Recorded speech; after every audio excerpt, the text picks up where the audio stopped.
'22. It's been a long month of January, if I do say so myself. And I'll start by reciting our vision statement. Every school will be a thriving school that prepares every student to graduate from high school, college, career, and community ready. And Christina, you're going to start us out, our board member Gomez-Smith, with 1.3.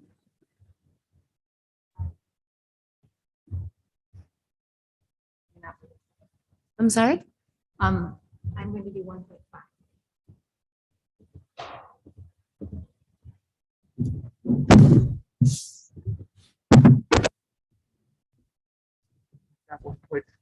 So that would switch on this page. I have 1.5 as Maya, and I have you as 1.3. Maya, what do you have? Mine does not have a number.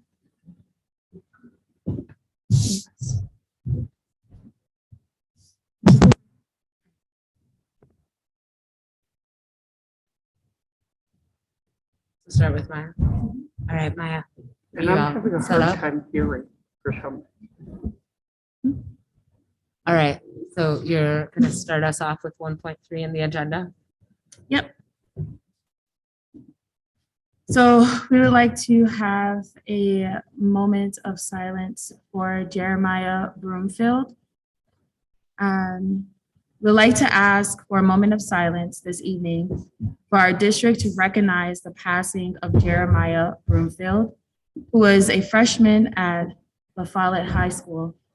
His schoolmates described Jeremiah as kind, thoughtful, and witty with a great sense of humor. He was loved in this community, and he loved his community. His carefree nature and spirit made people smile. He left his mark on La Follette High School. Jeremiah's passing has taken an incredible toll on so many students and staff in the La Follette and Senate school communities. We remember him tonight. Please join me in participating in a moment of silence in honor of Jeremiah Broomfield.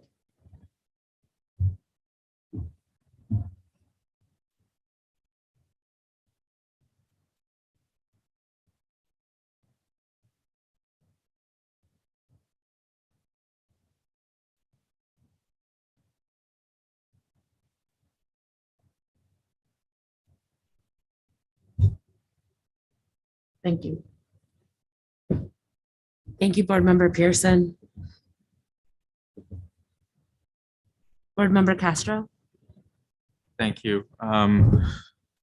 We'd like to ask for a moment of silence this evening for our district to recognize the passing of Ishmael James, who was a behavior education assistant and special education assistant at Orchard Ridge Elementary School. Ishmael is remembered as someone who had a contagious smile, passing it along to all the students, staff, and families that he saw. To have known Ish was to have loved Ish. He was an Orchard Ridge, Toki, and Memorial Scholar, deeply connected to his roots. He held a strong belief in all students' success, pushing them to be their best self, to focus on their learning and strive for continuous growth. Ishmael's passing has taken an incredible toll on so many students and staff at Orchard Ridge and in the Orchard Ridge community, and we remember him tonight. Please join me in participating in a moment of silence in honor of Ishmael James.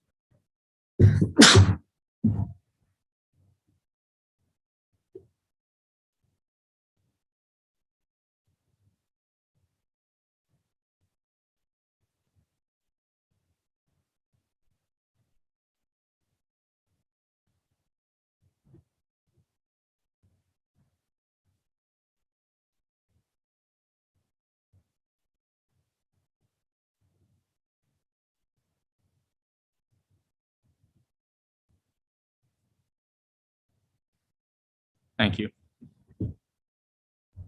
Board Member Gomez-Schmidt. We'd like to ask for a moment of silence this evening for our district to recognize the passing of Leticia Aparicio, beloved member of the Doyle Enrollment Office since 2016. From January 2014 through September 2016, Leticia also served as a nursing assistant at Chavez, Eagle, and Thoreau Elementary Schools. Her husband is a staff member at Orchard Ridge and Toki Schools, and their 2 children are MMSD students. Friends and colleagues describe Leticia as a great thinker and a skilled employee whose patience and bilingualism were the perfect combination of characteristics for her role.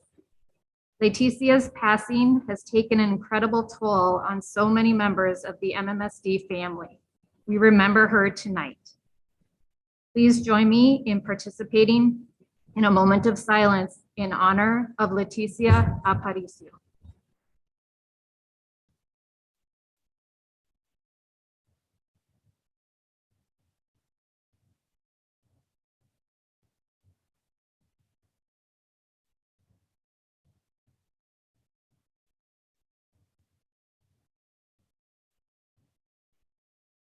Thank you.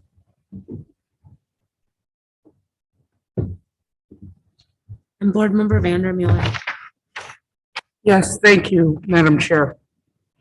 5 MMSD students were recently recognized through the Questbridge National College Merit Program. Before we read the formal resolution, we'd like to meet our scholars. Each student will introduce themselves, tell what school they attend, and a little bit about their future plans. Gordon, can we please start with you? Thank you, Board Member Vandermellen. I'm Gordon Allen. I attend Madison East High School.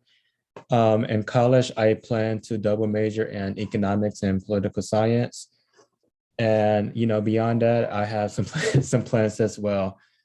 But that's all I have. Thank you all for this. Congratulations. Brandon? Thank you. Hi, everyone. My name is Brandon Anderson. I'm also at East High School, and I plan to go to Carleton College to study computer science and hopefully minor in electrical engineering. Thank you. Thank you, Brandon. Tamaya? Hi, I'm Tamia Johnson. I'm a senior at West High School. I want to be a pharmacist, so some of the colleges I applied to would have to major in biochemistry, but some of them do have pharmaceutical science majors or free pharmacy majors. So thank you. Congratulations, Tamia. And finally, He Wong. Fiona could not be here tonight, but was happy to have this opportunity, but I see him actually on the screen. He Wong, if you are available. Hi, I'm Yuan, and I'm from James Madison Memorial High School, and I plan on majoring in literature with a minor in French. Thank you. Congratulations, Yuan. Now to the resolution. Whereas MMSD is honored to announce that 2 East High School seniors have matched with 2 of our nation's top colleges through the Questbridge National College Match Program. Out of over 16,500 applicants, 1,674 finalists were matched with colleges.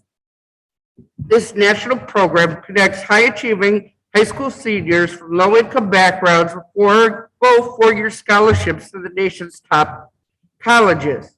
We congratulate Gordon Allen from East High School, who matched with Stanford University, and Brandon Anderson from East High School, who matched with Carleton College.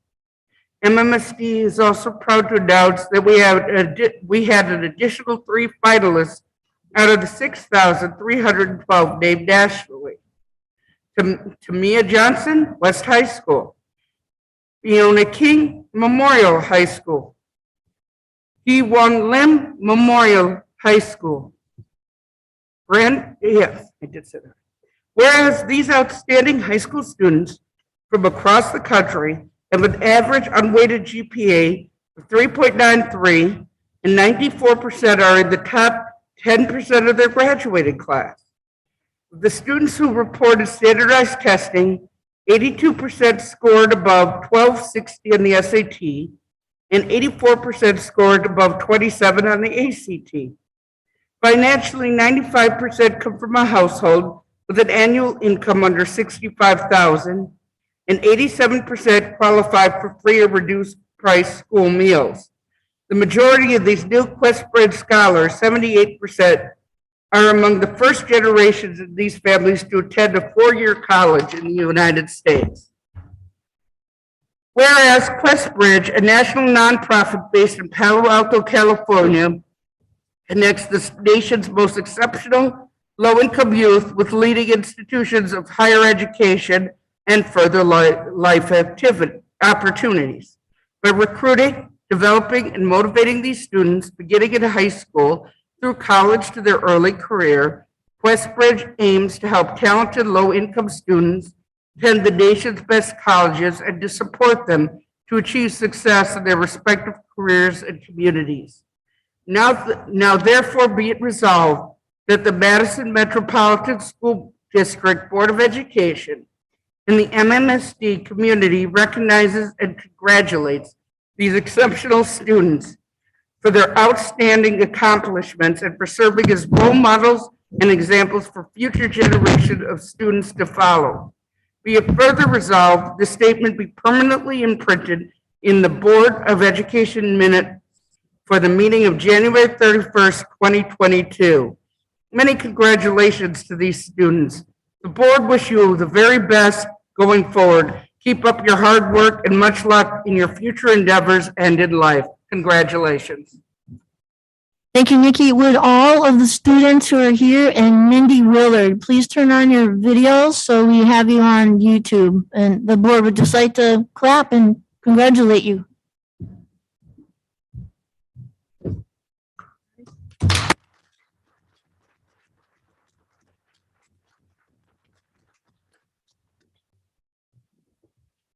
Thank you, Mindy, for your help coordinating that, and thank you, students, very much. Thank you. All right, written public comment, I believe we have none. Written? Oh, no written. Okay. And then we have 10 public appearances. Okay. Barb, do you want to let folks in? Thank you.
Hello, may I start?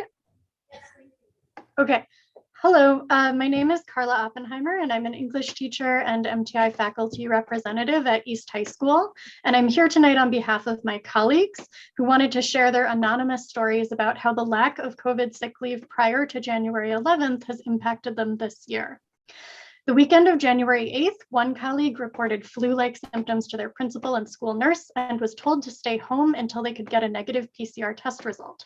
They had to miss 3 days of work waiting for the results, and because they are on an extended long-term subcontract and did not start the year with any sick days, they only had 1 day in their personal illness or PI account. The newly passed COVID leave days ended up covering the additional 2 days, which they would otherwise have had to take unpaid. In mid-October, another colleague missed a week of in-person work due to COVID-like symptoms. They used 3 days of PI time and, because their role permits it, worked remotely for the 2 days that they felt well enough. They later tested negative for COVID and received treatment for an upper respiratory illness. When they submitted the leave form for COVID-related illness along with medical documentation for the missed days, their request was denied. Also in October, a third colleague called in sick to work while experiencing COVID-like symptoms, even though they suspected it was just allergies because they, quote, wanted to do my due diligence to help to keep my students and colleagues safe, unquote. When they tried to apply for COVID pay, they were told they had to use PI, which was severely limited because they are only in their second year as a full-time teacher. When asked to reflect on how these experiences have affected them, my colleagues shared the following direct quotations. 1, this experience has made me wary of reporting my symptoms to my district in fear of being kept out of school awaiting negative results again. Now I fear contracting COVID for real because it will mean I will have little paid sick time to use as I've already used 2 COVID leave days waiting for this negative test. 2, I felt like I was being punished for doing the right thing. As COVID infection rates skyrocket and teachers are forced to continue to expose ourselves to the virus, COVID pay becomes more and more necessary.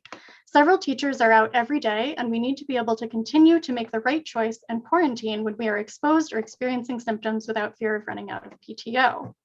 And 3, a COVID-related illness in the fall semester is no different than a COVID-related illness in the spring semester.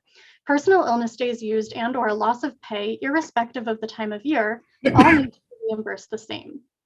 Reimbursement is federally funded at no cost to MMSD. Reimbursement of personal days is important at any time. However, it is especially important as one draws nearer to retirement because one's final accumulated sick days determines how much money is available to purchase insurance premiums and whether or not one is able to continue medical, dental, and long-term care coverage in retirement. We ask that you please reconsider the decision to not reimburse staff for personal illness days used during the fall semester 2021. Thank you.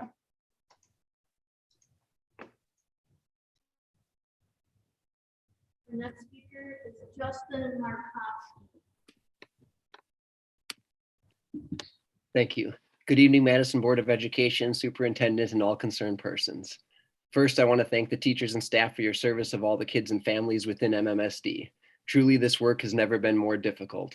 Gratitude. I'm here to speak tonight as a community member, a parent of an East High School student, and someone who has worked and volunteered with community centers, school partnerships, and programs here on the north side of Madison. While I honor the hard work being done by MMSD teachers and support staff, I have a very serious concern and objection to one recent policy decision made by this body and subsequent decisions related to it. On January 21st, 49 hardworking, dedicated MMSD staff were involuntarily terminated from their careers in MMSD due to personal integrity and their conviction to not receive the COVID vaccine. While I would love to have a robust conversation and open debate about many aspects of the global data in respect to this vaccine and its safety, effectiveness, transmissibility, known and mounting adverse effects on otherwise healthy populations, and more, time does not permit. We have beyond sufficient awareness through scientists, doctors, and credible data globally that there are many serious questions and concerns to examine for any scientifically sensible person. But to the point tonight, I appeal to you who have locally made decisions to mandate this experimental technology under emergency authorization use. Reverse this short-sighted decision. Furthermore, beyond the vaccination mandate itself, there have been subsequent inequitable and illegal decisions made by MMSD staff responsible for handling requests of exemption from this mandate. The very clear and longstanding legal right given by Title VII of the Civil Rights Act has been inconsistently denied by whatever MMSD authorities made decisions about these requests. With talk of staff shortages, why would this district fire hardworking, long-serving staff who want to keep their jobs but don't want to violate their conscience? Every single MMSD staff who sought an exemption from this vaccine mandate should have been granted one if they submitted their application and met the deadlines and criteria given, which they did. For our schools and district to be firing great staff who have enough personal integrity to do what they believe is right to the point of putting their jobs on the line is a big mistake. Meanwhile, many vaccinated and boosted staff are out sick with COVID, and healthy unvaccinated staff who have had COVID, easily recovered, and now have better natural immunity are fired. This doesn't make sense. Don't keep this political, as it never should be. I respectfully reached out to the MMSD staff involved in the denial of these exemption requests 3 times in the past 3 weeks. I have not heard a single reply from any of them, nor did the MMSD staff person I was advocating for. Where is the community process and institutional trust and transparency in that? Here is my appeal. Change this decision, bring back these staff, repeal the vaccine mandate that is also keeping willing volunteers out of the schools, including my African-American female friend who was asked by a Madison middle school to come lead a girls group based on the rapport she has with teens in the community, but is unable to do so because she is not vaccinated and does not intend to be. This doesn't have to be so. It shouldn't be so. Why is it so? Thank you for your time.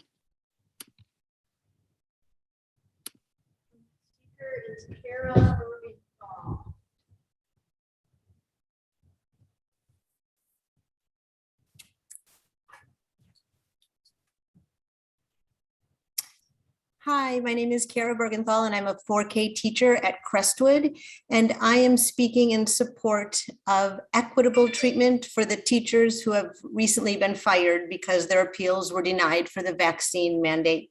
And I'm specifically speaking in support of David Moyer. David has been a beloved kindergarten teacher in the district for over 30 years, and I've taught with him for 10 years. My current classroom joins with David's virtual classroom, so I have the privilege of hearing him teach every day. And it was almost as if it were Mr. Rogers being my neighbor, hearing David teach. David has a kindness and a calmness that is unmatched. He loves children and he loves teaching. And David chose to teach virtually this year, and he was doing an amazing job. Imagine an interactive Mr. Rogers. So while many MVE teachers have felt resentful or have even quit, David was loving it, and both he and his students and their families were connected and thriving. And to thrive, it's necessary to individualize for your learners. And that's what I'm asking you to do also for David. I'm asking that you individualize. I'm asking that you look at David's unique situation. He's a virtual teacher. He's a happy, effective virtual teacher, and he's not endangering his students. He has been getting tested twice weekly without being told to do so. And he has served in the district for over 30 years, and he wants to retire at the end of the school year. So if the contract he signed in the spring of 2021 would have been, if it was that requiring a vaccine, he would have retired then with all of his retirement benefits. But as we all know, things have changed. And since we signed those contracts, and I'm asking that you please be compassionate and understanding and consider changing your decision to fire David and to fire the other teachers who are probably in similar situations. Please consider, in David's case, either allowing him to continue his relationship with his students and their families teaching virtually and to retire at the end of the year, or allow him to retire with his full benefits now. While I'm speaking specifically about David Moyer, many of the same attributes apply to the other teachers being fired. It appears that there are inconsistencies with how the religious appeals were either accepted or denied. So please create an equitable system that we as MMSD employees can be proud of. And please allow David to continue teaching so one of his students, Junior, can stop asking, "Where's Mr. Moyer? I miss Mr. Moyer." We are watching in solidarity with David Moyer. Thank you, Cara. Next speaker is Michael Jones.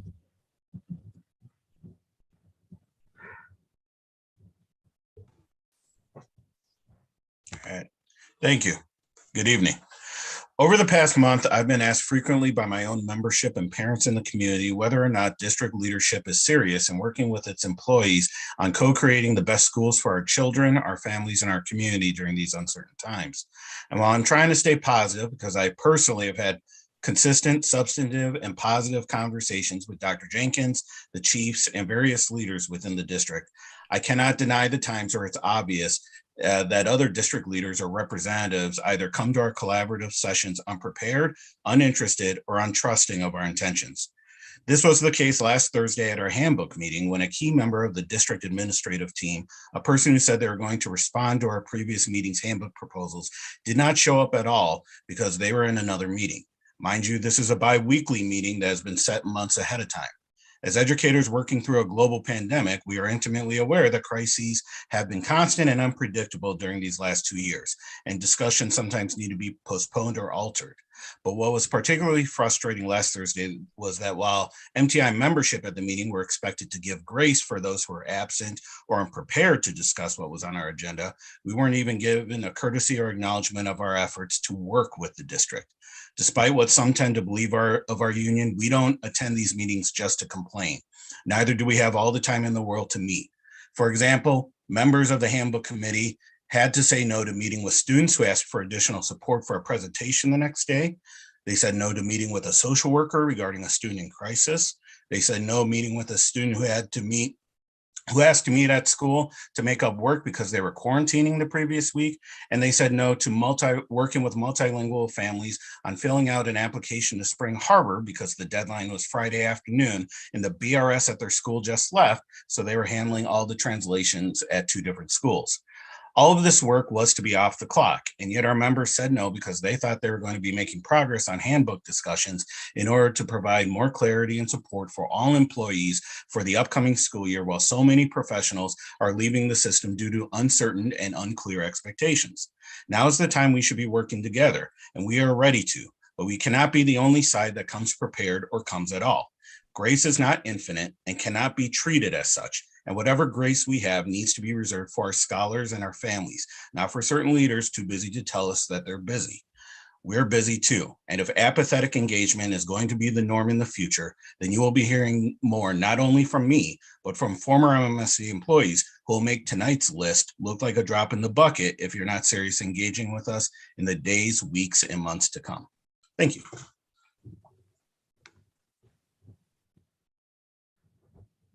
Michael, our next speaker is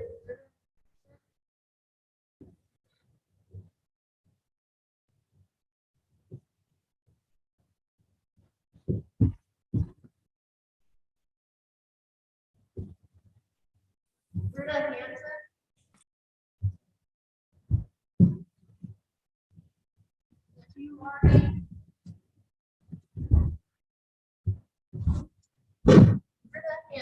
She's looking for Britta Hansen.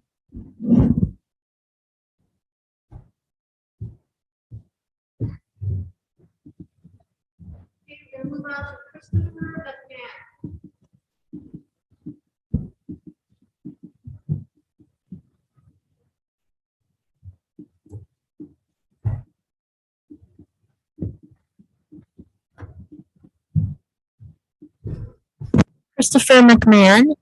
He's on mute right now. Oh, yeah. Sorry, we can't hear you when you announce the names.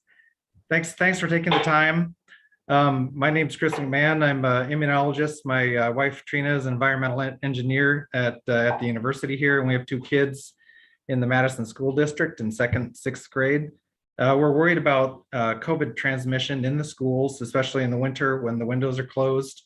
There's a lot of unvaccinated kids, and the schools are old and have old HVAC systems that can't meet current ASHRAE's recommendations, despite the filter upgrades that have been done and other work that's been done to improve the air ventilation. It's not nearly enough to meet the kind of 6 air exchanges per hour that's recommended to remove COVID from the air.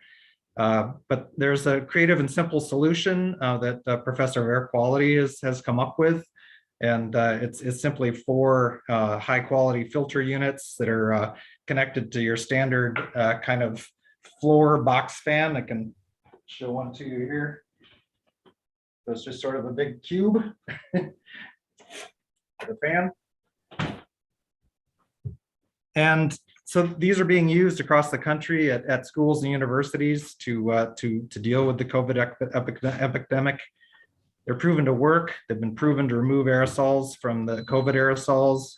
They move a huge amount of air, so they'll do 3 air exchanges in an average classroom per hour. So that's outperforming a very expensive $1,000 kind of HEPA unit. They're safe. There's underwriter reports. They're widely used, and they use barely any energy, 50 watts, about the same as a light bulb.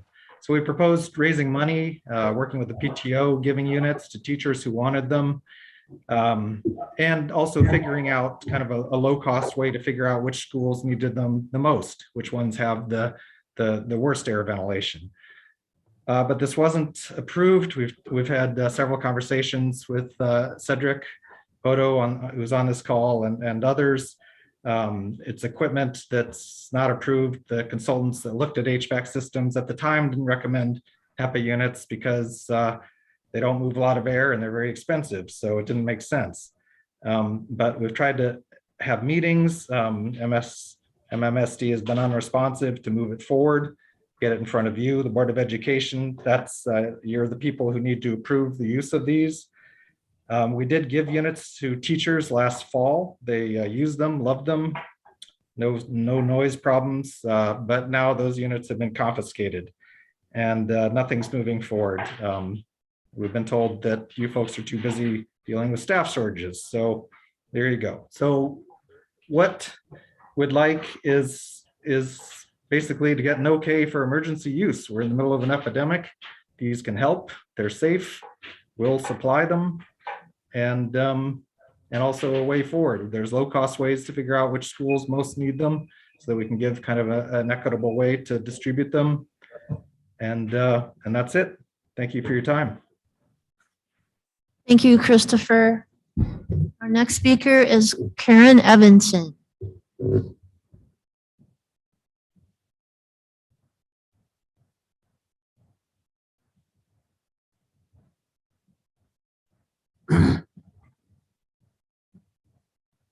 Karen Evenson.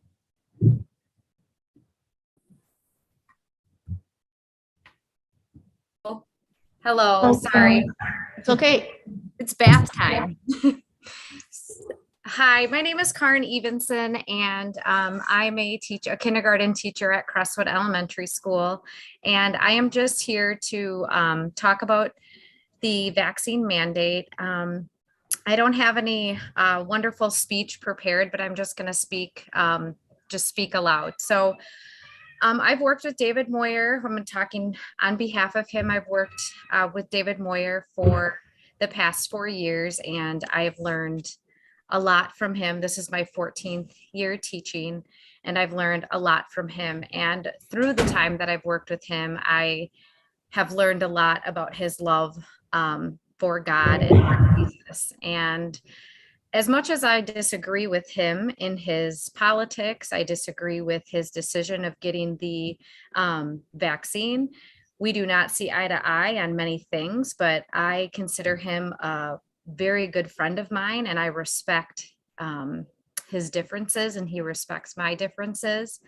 And I wanted a job in Madison. I used to work at a different district, and I wanted to work in Madison because I loved how equitable we are with students and staff and as a community, and the lack of communication that has been given to David and to other people who have worked very hard for our district and for our students has been very unsettling to me, and has made me feel not the way I felt when I started working in this district. It's made me, feel a little apprehensive. Is this a place I want to be at?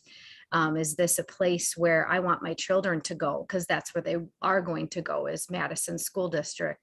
I believe in the vaccine. I believe that staff should get the vaccine, but I also believe we all don't live in one box.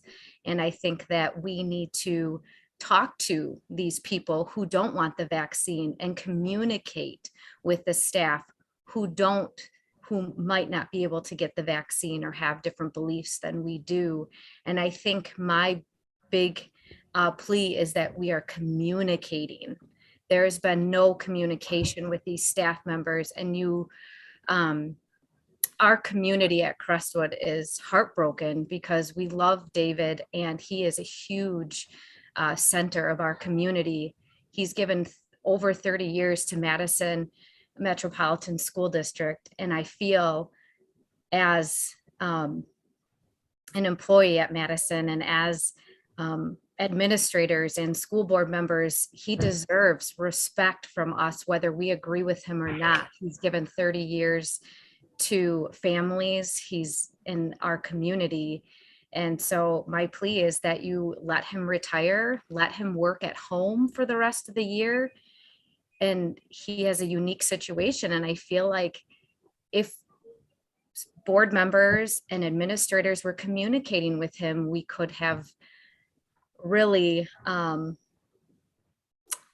not had so much hurt happen. There's been a lot of hurt from children at our school.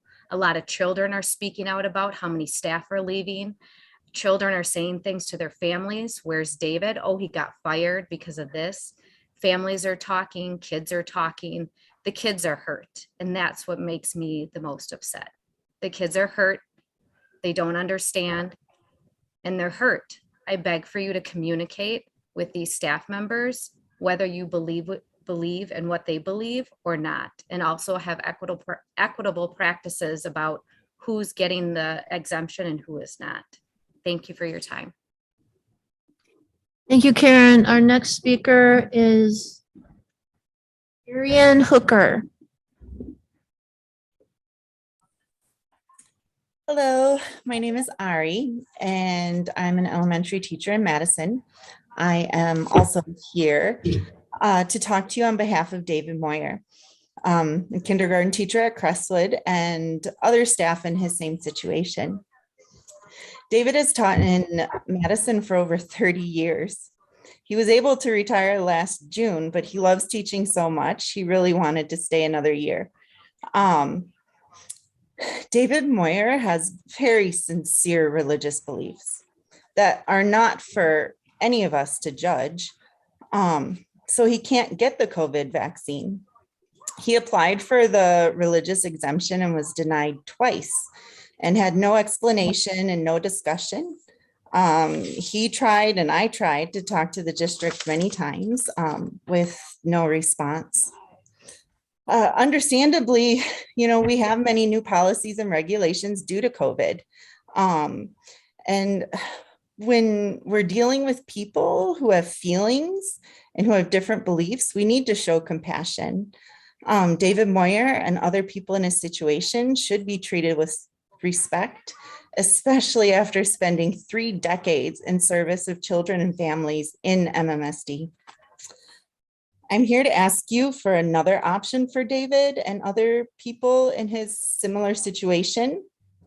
For one, David's teaching virtually all year, and as you heard, he loves it.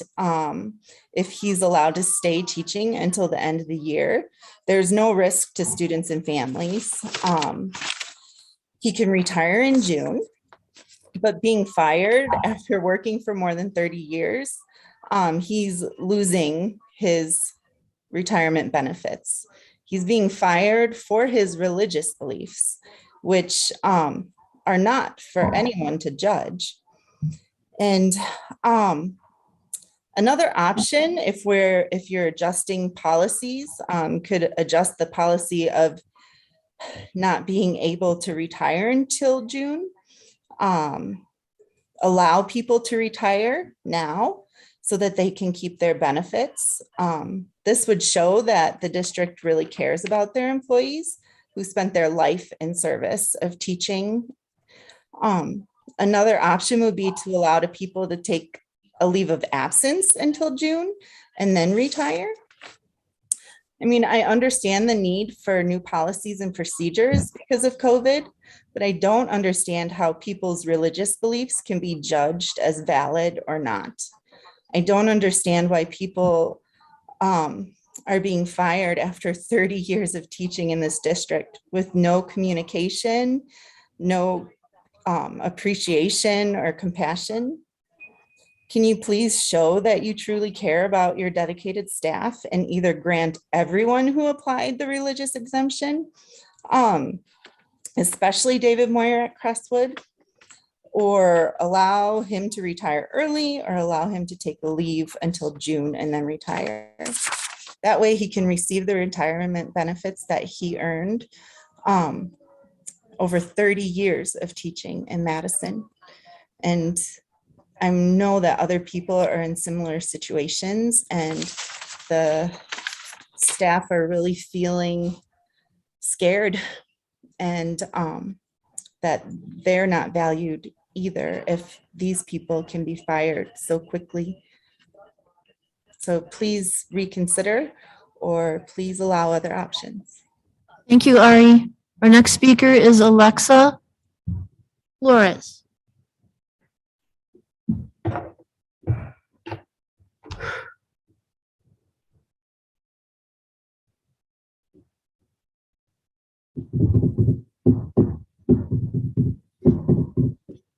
Alexa Flores.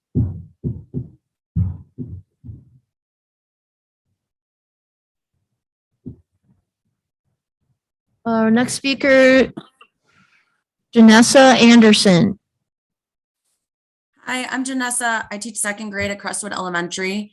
And I'm going to start off by saying like a story from last week. We've had a lot of staff leave at our school this year in particular. And I know as a district and as a country, we are struggling with teacher shortages. And last week, I was going to tell my class that we had some sad news. And I said, does anybody want to guess what it is? Because it was like the third day of indoor recess. And one of my scholars raises their hand and they say, let me guess, someone else is leaving. And then at the end of the day, I have kids clinging on to me saying, are you going to leave too? And as I speak tonight, I'm speaking on behalf of Mr. David Moyer from Crestwood specifically, but also all the other MMSD staff who have been let go due to these vaccine mandates. David Moyer is technically now a former kindergarten teacher. He's been in the district for almost 33 years.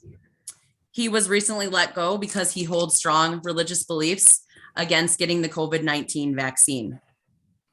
He applied for a religious exemption, which MMSD provided as an option. And by federal law, MMSD should honor all religious exemptions. He applied and was denied. He appealed and was denied with no explanation, while numerous others in the district, religious exemptions were accepted. As a district and a community who promotes equity, this is a very contradicting message. I'm asking that Mr. Moyer be allowed at the very least to retire and receive all the benefits he's earned through his almost 33 years of dedicated service, or that you let him continue teaching virtually for the remainder of the 21-22 school year. I'm not only speaking on behalf of myself, but I'm speaking on behalf of the Crestwood staff and families and scholars. And we are watching tonight in solidarity with David Moyer. Please consider changing your decision. Thank you. Thank you, Janessa. Our next speaker is Michael Flores.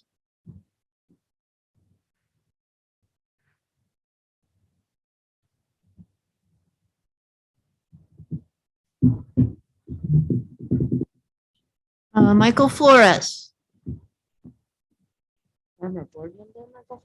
Okay, I'm going to go back to the top and ask, is Britta Hansen in the meeting?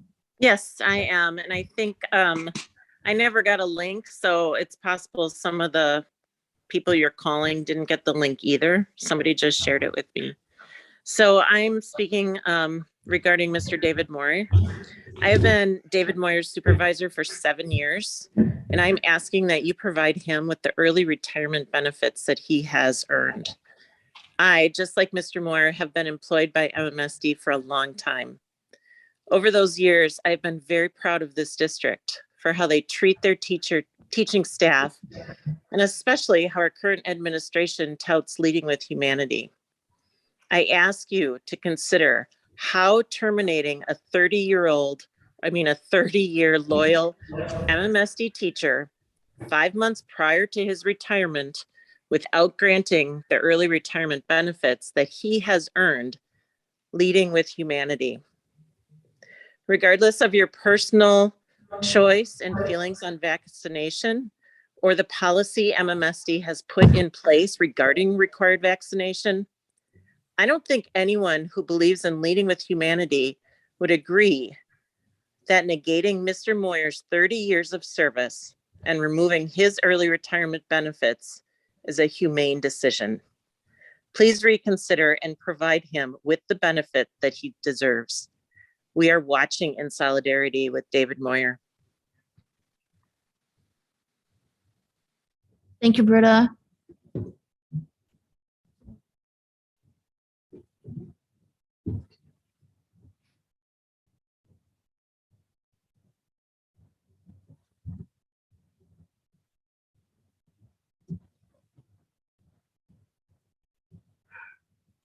So I'm looking for Alexa or Michael Flores.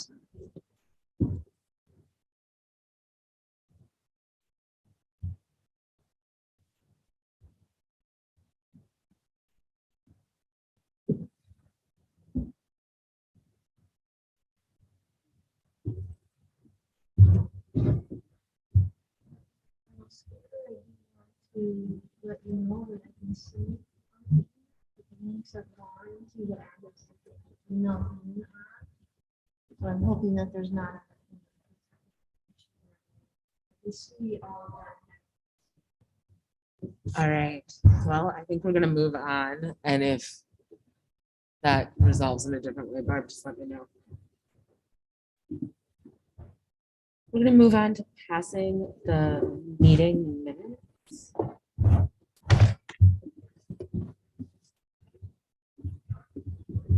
I move that the Board of Education approve the minutes from the regular meeting dated June 28th, 2021. Second, Board Member Carusi. All those in favor? Aye. Aye. I'm sorry, Nama, your advisory vote? You're good. Aye. Thank you, Nama. Motion carries.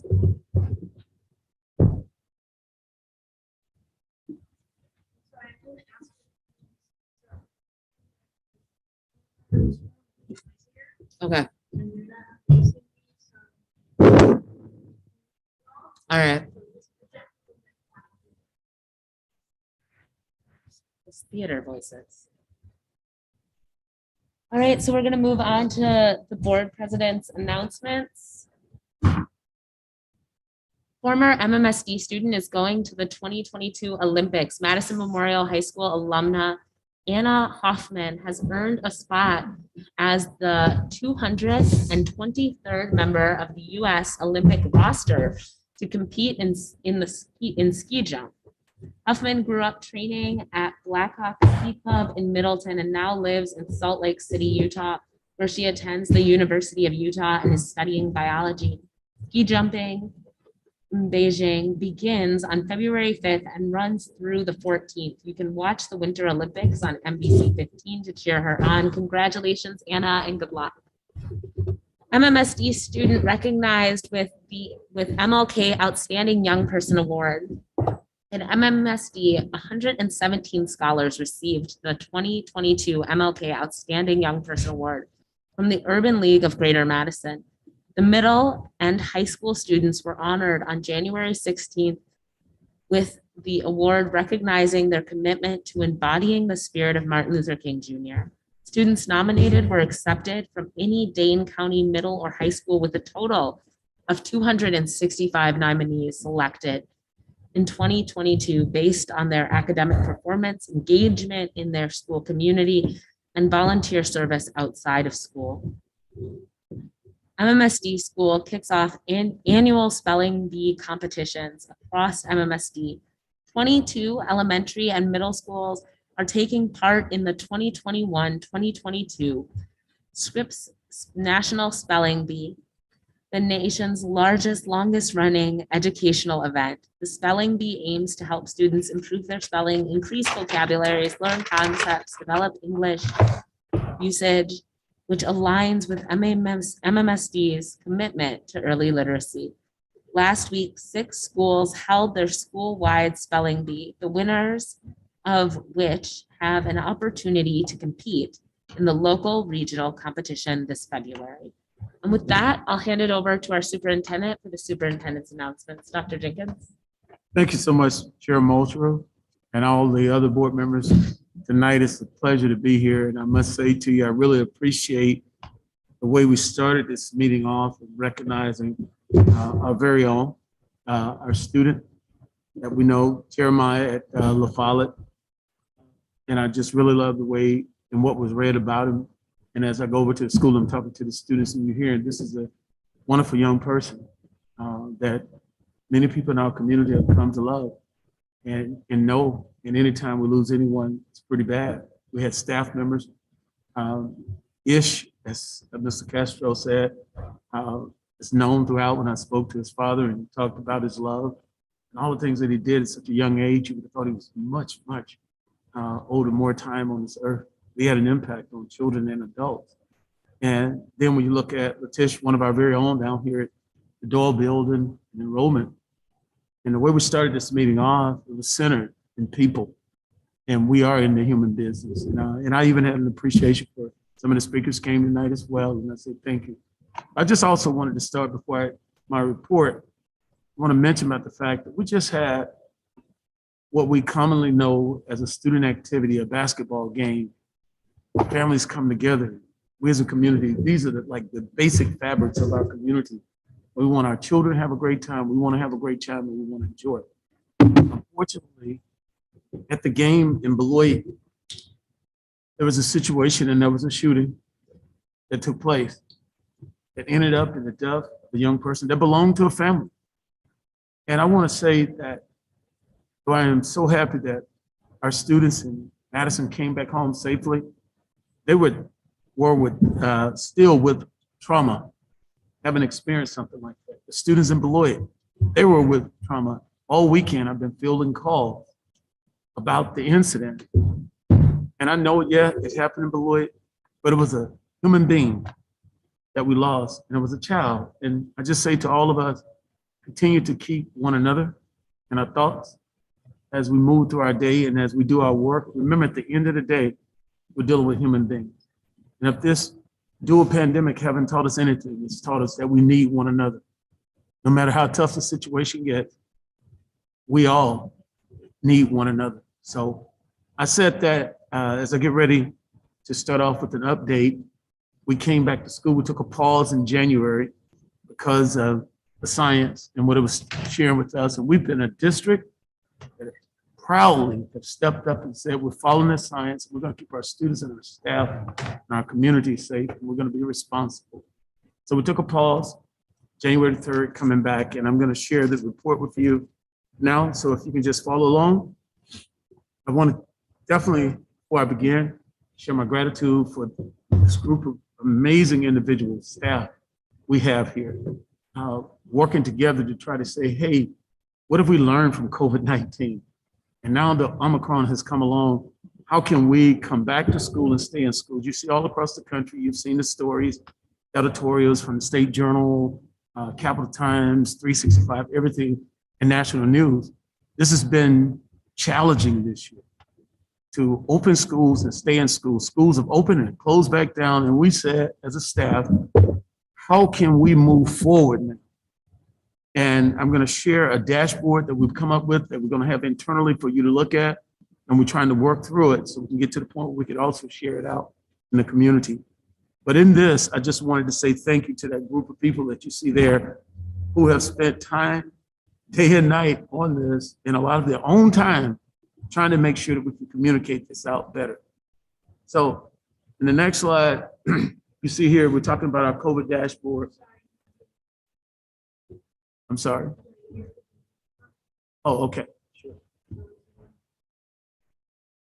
I'm going to pause for a moment so the presentation can catch up with myself.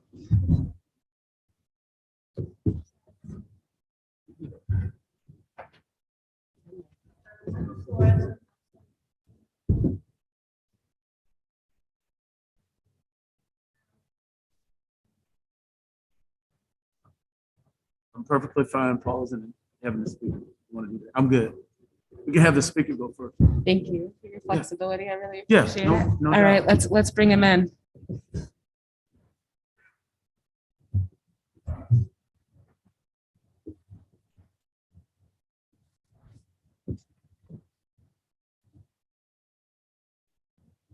Michael Flores, we are reinstating public comment for you.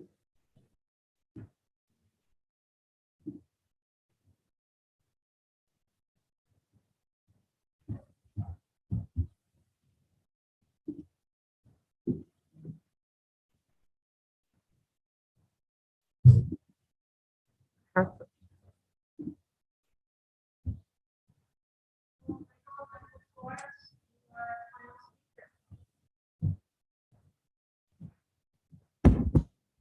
Let me try that again. Michael Flores, we're ready for your statement.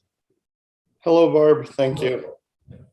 Good evening. This is Michael Flores. I'm trying to get the video started. So, hi, everybody. Hi, Ellie. Hi, Sabian. Hi, Chris. So I'm here to speak on behalf of the many teachers, staff, and employees that have been fired due to the mandate. MMSD has been unjust in not respecting people's medical, religious exemptions. We fight here in the school in Madison to respect other people's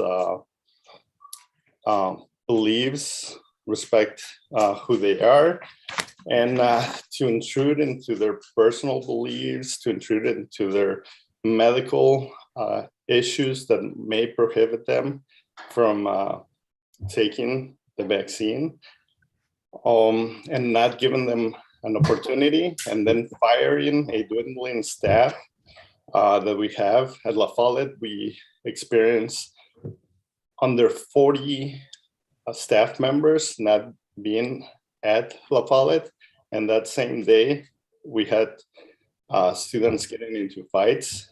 We do not have the adult staff members. We don't have the employees, and we are throwing away good, healthy employees out of our schools because of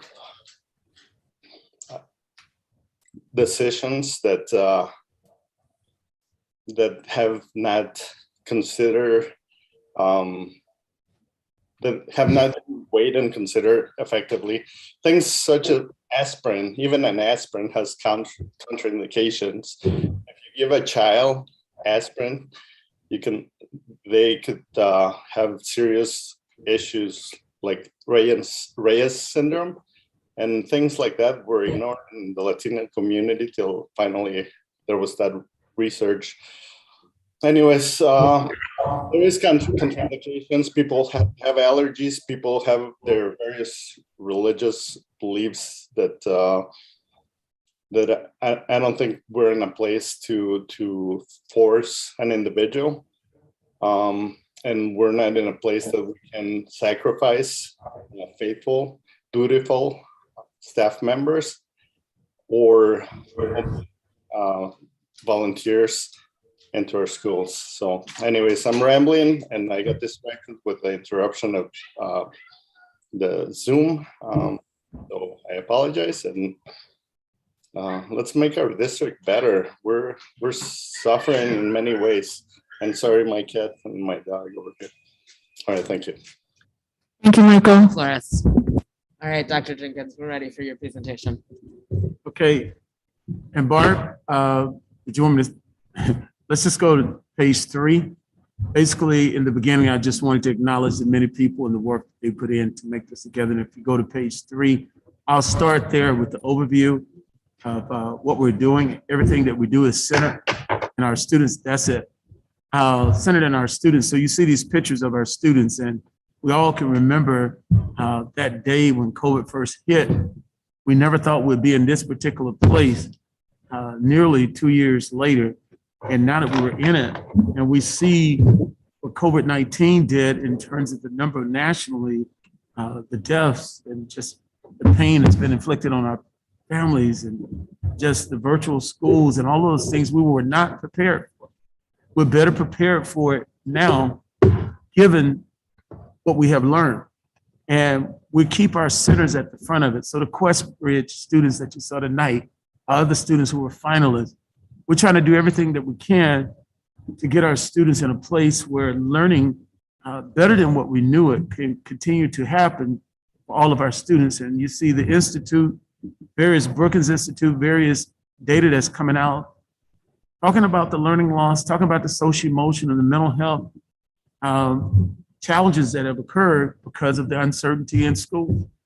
We paused to try to make sure when we open back up, we can stay open. No one's saying that it's been easy, and I'll share that as we go along. Next, please. Right here in this dashboard, Barbara, you driving? Okay, here we go.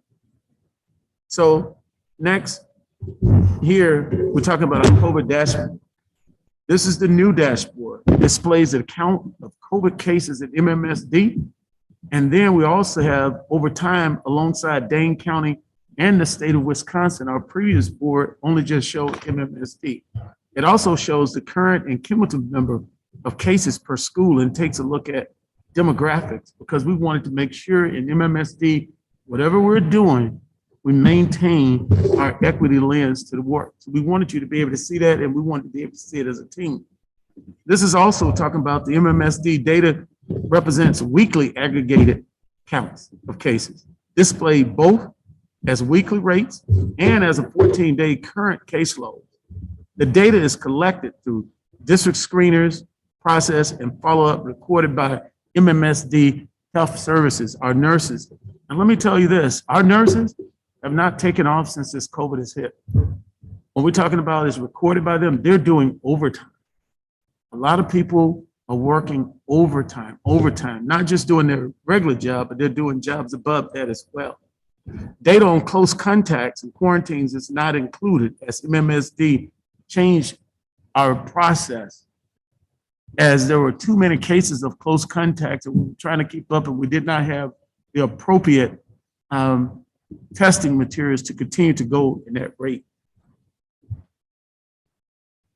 But still yet, we were able to talk with our colleagues, talk with our medical advisors, working as a team and trying to come up with some of what we consider to be the best practices to kind of denote where we are and be transparent with it within the district, and then moving out into our community, communicating this out. This has been very challenging. If you follow the data lines on here, I think Barb, we're on a different page. There you go. So thank you. If you look here, MMSD data show combined staff and student COVID cases data. Shows overall historical COVID cases counts by week and day. You know, and we're looking here not only at MMSD, but we're looking at the county and we're looking at the state. This is helping us in our decision making as we're moving along. In addition, these lines show a 14-day count and the 7-day averages for the county, for our district, and for the state. MMSD and county and state data are updated weekly. I want to show you something, and I think you can see it for yourself without me pointing it out. When we go all the way back to August, and I'll speak to that in a minute, and then when we got to the point of the dates, just follow those dates when we start thinking about making decisions.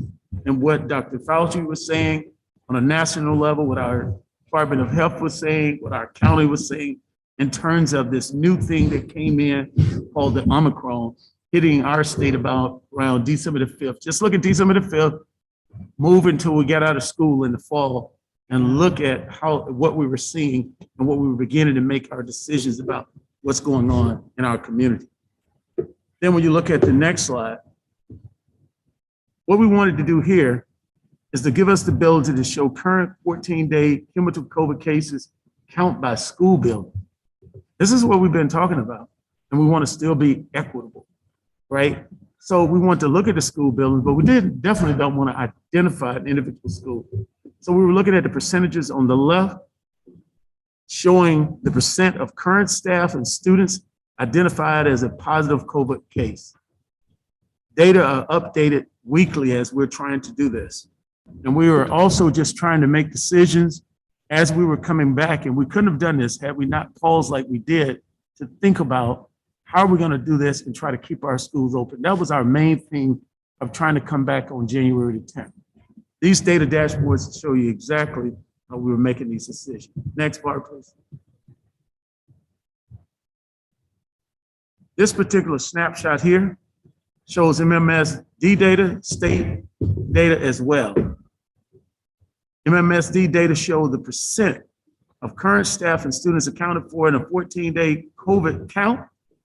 That's at the top of the graphic, if you see that, right? The bottom graphic shows cumulative COVID counts in Wisconsin by race compared to the demographic makeup of the state. This is just a dashboard. I'm going to take you through it again. We're going to continue to come back and give you updates on this. Next. We even wanted to break down our staff absences. People have heard you have staff shortages. Well, what does that mean? We talked about it in our group. We talked about it as superintendents. We're talking about it with our colleagues locally, state, nationally, and you've read the newspaper articles. When we have staff shortages, it's pretty serious. And it's not just the individuals in front of our students that help run our school. It's everyone. So next on the data dashboard, what you're going to see here, it provides a snapshot of staff absences by total, by the job group and location. This dashboard is intended to provide not only a daily snapshot of staff absences, but also gives a larger context around structural impact due to staff's absences. Some individuals say, well, what does that really mean? Well, you'll see a little bit later, if we have so many people from our food service program missing, that could shut a school down.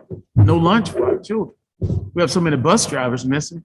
That means no transportation. It could shut a school down. We agreed in MMSD, we wanted to move forward with trying to keep our schools open. So we had to take a deeper look than just the surface. And everyone continues to talk about a threshold. There's no empirical evidence from any district that I have talked to in the country that has a threshold based on empirical evidence. It's based upon someone's opinion.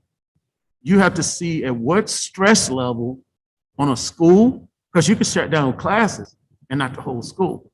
You can shut down a school and not the whole district based upon what your data is telling you. We're trying to make empirical decisions based on empirical evidence. So next, please. So when we break it down, we look at this. You see the sub-fill rates. And this is just, we broke it down to our SEAs, we broke it down to our total staff, we broke it down for our teachers. You can see it 40%, 6%, 57%. And I can tell you right now, this is pretty current data. We're doing better now than what we did in that window when you saw the bar graphs earlier. Like between January the 3rd, that week, it was up. Did you see that? And we actually went, when you go back in December, from 46, did you see this jump from 46 to like 700 and something, to 800 and something? When you're having that many people actively testing positive, or quarantine, it makes it difficult. So that's why in the first week coming back, you saw Green Bay shut down 9 schools. You saw Racine shut down 7 schools. You saw many people, and then you saw Milwaukee go to virtual. All these things, and the state superintendent spoke about it when we just recently came back from a conference talking about all the challenges. There was an article, editorial, I think in State Journal, Cap Times, just nationally, everything. Well, this is what we were having to look at as we're trying to make these decisions, say, hey, we're going to try to stay open. Later on, you'll see more data. Some people ask, well, why do you just close on that threshold? Well, we said we're going to figure it out. And that's what we've been doing. Truthfully speaking, the virus isn't going anywhere. It's here. And we're going to have to learn how to work through it. Next slide, please, Lord. I'm not saying it's not going to be challenging, because this slide right here alone shows you. It shows a historical view of those metrics on the overview, as well as planned future absences. This is individuals that we know that may be out for long term, or a few weeks or whatever. And then on top of that, when we're trying to fill those, we also have to try to figure out what's happening on Sunday nights. Now, I didn't ask staff to work over the weekend, just so you know that, but they do, because they want us to be as current as possible, because sometimes absences don't come in until Sunday night or Monday. And so we have staff who gather to try to make sure, and they're calling through the night and making sure we have everyone. So this is where when we can't fill a position as well, with our regular sub pool, our central office, we don't want to send central office out, but they've been going. And staff, teachers have been giving up their preps in order to cover for other individuals, because our district, you have a very dedicated staff. We want the board and our community to know that everyone wants our children in schools. In fact, I did an informal survey even with the students and asked how many wanted to be out virtual. 100% said no, and they wanted to be back in school. And we realize that there may be situations. On the next, we're looking at student absences. Bart, next slide. And again, grounding us back with our student pictures there always. I just love seeing those pictures, I tell you that, for children. We'll talk about the students' absences, but our students said clearly they wanted to be back in school. That additional week we took, and I think some of the students missed us, and we missed our students, and we were all back in this together and trying to make it work. But during that time, what we did, we checked in on our staff socially, emotionally, and mentally. We also encouraged people to go get tested. During that week, we also came together as a staff to talk about the mitigation strategies. Clearly, in another line that you'll see as well, when we talked about the mitigation strategies, we knew, and you can look at the numbers and it'll show you that right before break, we were not, in some cases, probably as implementing our mitigation strategies as well as we wanted to. And I'll show you that in just a second so you know what I'm talking about. But anyway, this student absence dashboard allows users to review student data by multiple data points. And you can see that there, the date, the range, and all of that. Next bar, please.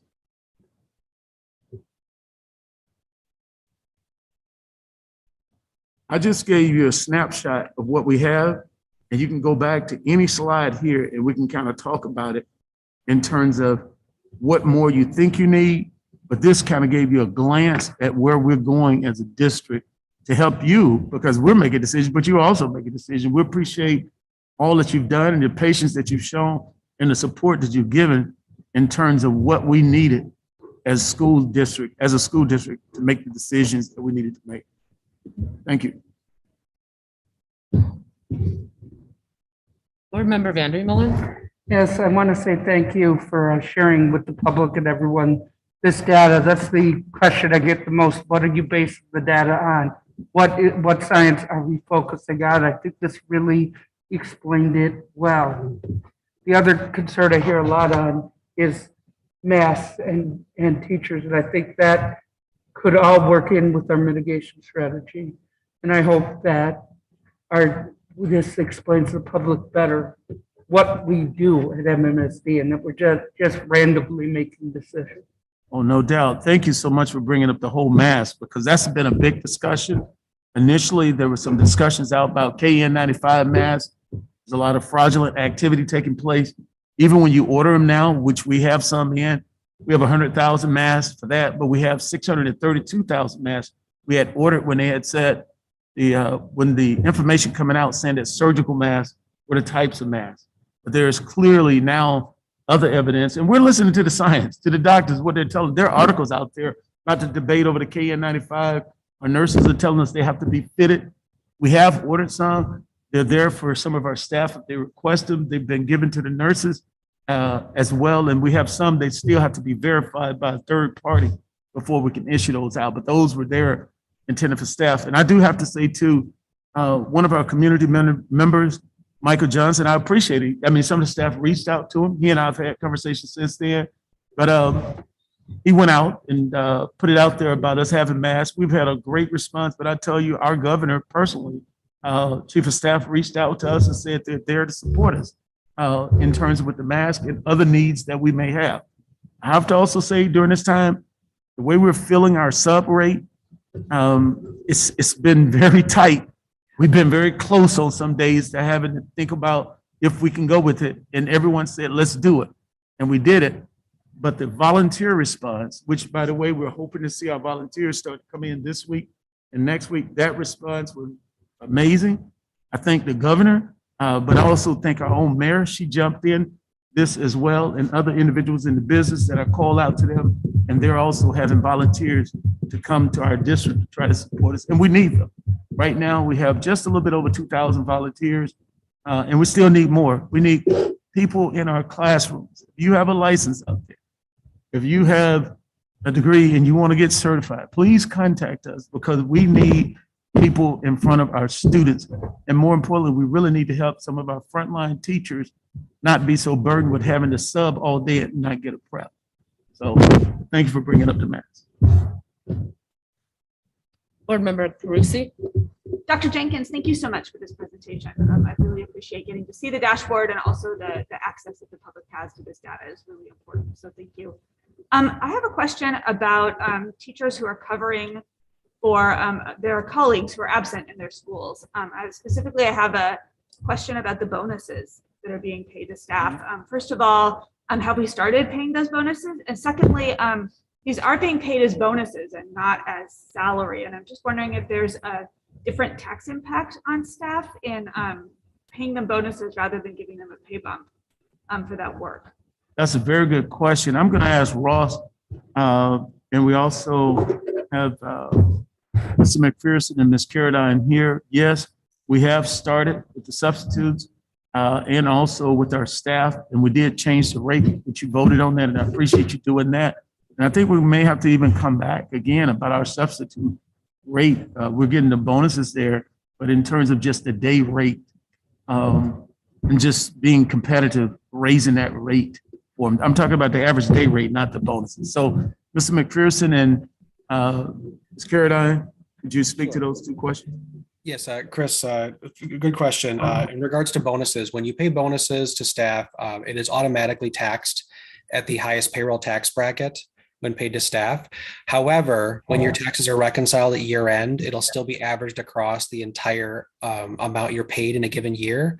But unfortunately, because of the way bonuses are treated in payroll rules, the tax bracket is initiated at the highest level and then reconciles later on throughout the year. But it does not permanently stay at that tax bracket. It's all reconciled in your W-2. Thank you. And then we have started paying bonuses. They are being paid. I think that was the other piece of your question. Did I miss a part of your question, Ms. Carusi? Nope, you got it. Thank you. All right, you're welcome.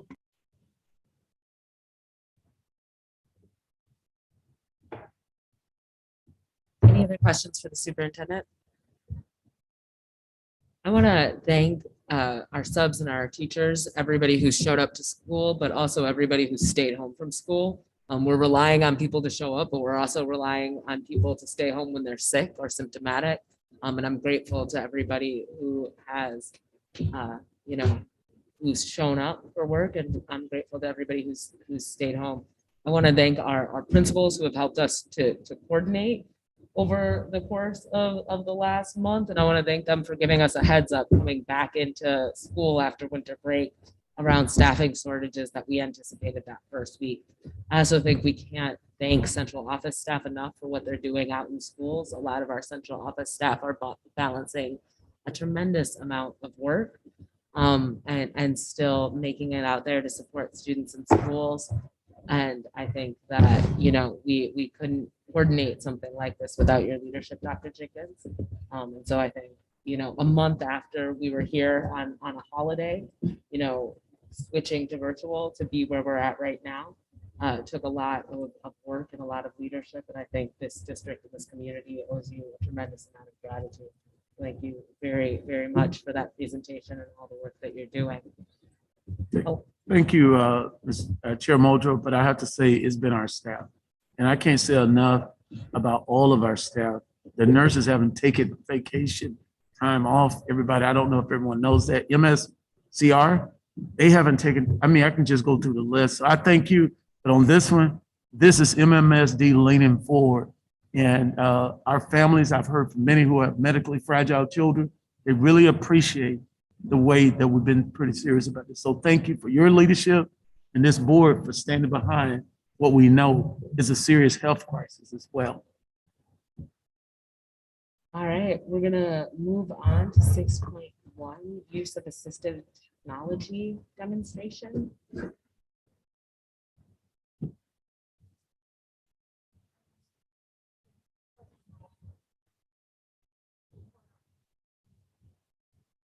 Oh, I'm sorry.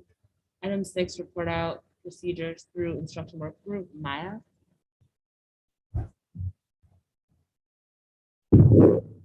Thank you. So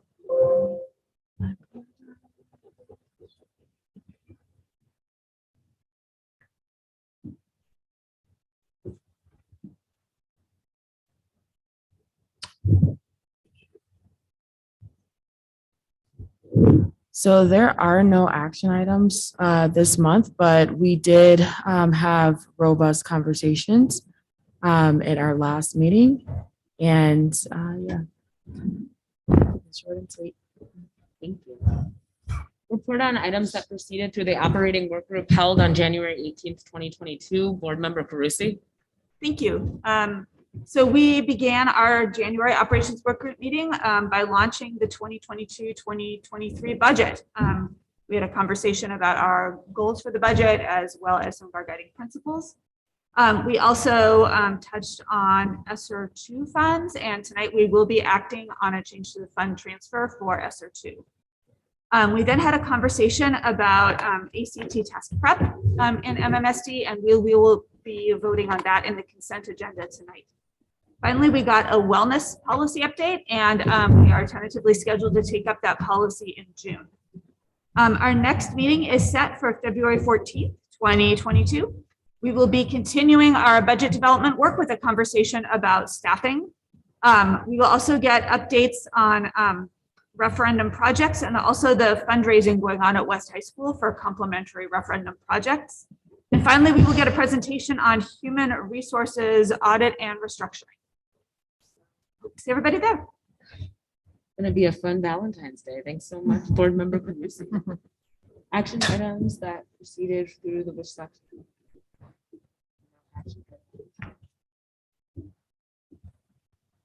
Action items that proceeded through the operations work group held on January 18th, 2022.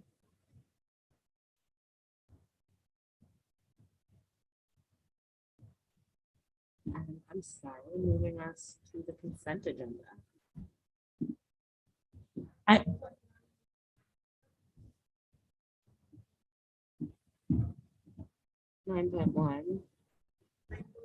I move that the board approve changes to the schedule for the 2021-2022 ESSER 2 budget as set forth in the documents prepared for the regular Board of Education meeting dated January 31st, 2022.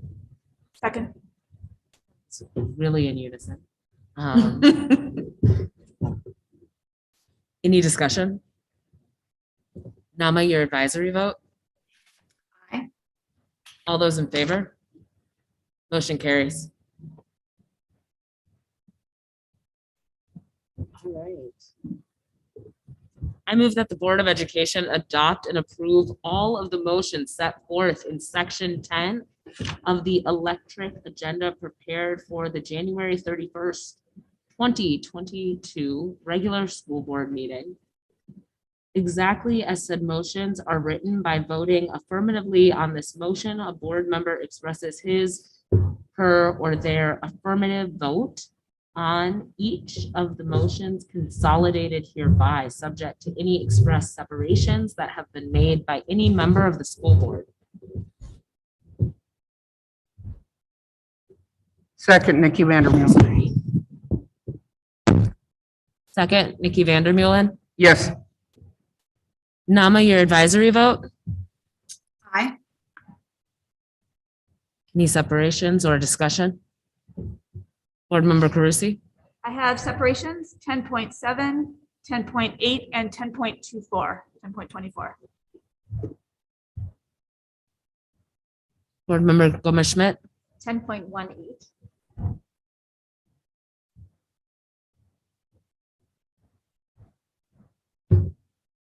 I'm sorry, did anybody separate 10.7? 10.7, 10.8, and 10.24. Okay. So we will vote on the motions that were not just separated? All those in favor? Nama, your advisory vote? Aye. Motion carries. All right, and going in order, like the first one that was pulled was Chris, you pulled. All right. I'm gonna ask that you read the motion for this one. Okay. I move that the Board of Education approve the expenditure of $38,500 for the purchase of Cambridge ACT prep course for the 21-22 school year with funding from the 2021-2022 curriculum and instruction operating budget.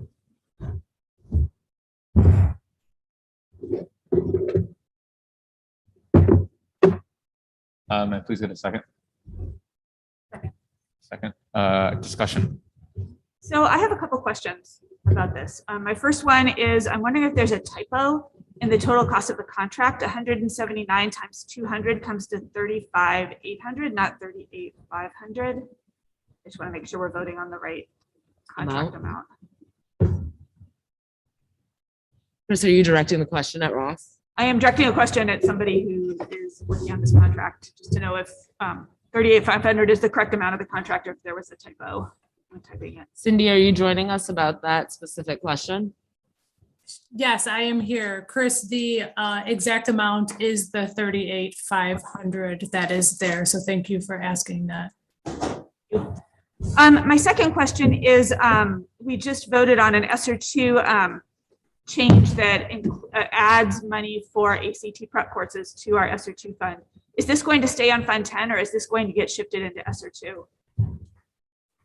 This particular consent is going to stay on Fund 10. Moving forward for the other ones that we propose will be split between ESSER 2 and potentially local. And I'll also ask Ross to chime in if he wants to add anything different to that.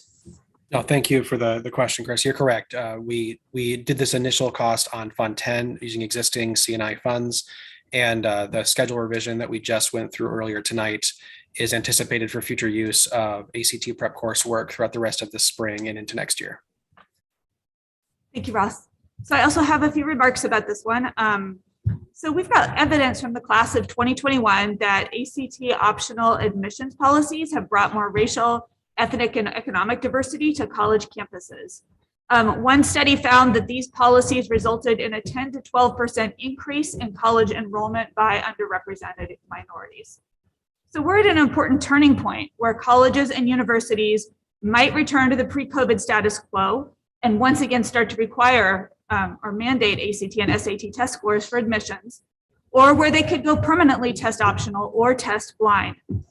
At a moment in history when college admissions are becoming substantially more equitable, I am not in favor of supporting the ACT and SAT test prep industry that is deeply invested in the status quo. We've been presented with a number of arguments supporting MMSDs providing ACT test prep to students, and I'm just going to touch on each of them. The first one is that it can open the doors for students to access more post-secondary opportunities. In fall of 2022, more than 1,800 four-year colleges and universities are ACT and SAT optional. More than 1,400 of these colleges and universities will continue to be ACT and SAT optional next year. The UW Board of Regents has voted to say test optional through spring of 2025, and ACT or SAT scores are not required to qualify for Bucky's tuition promise full tuition scholarships.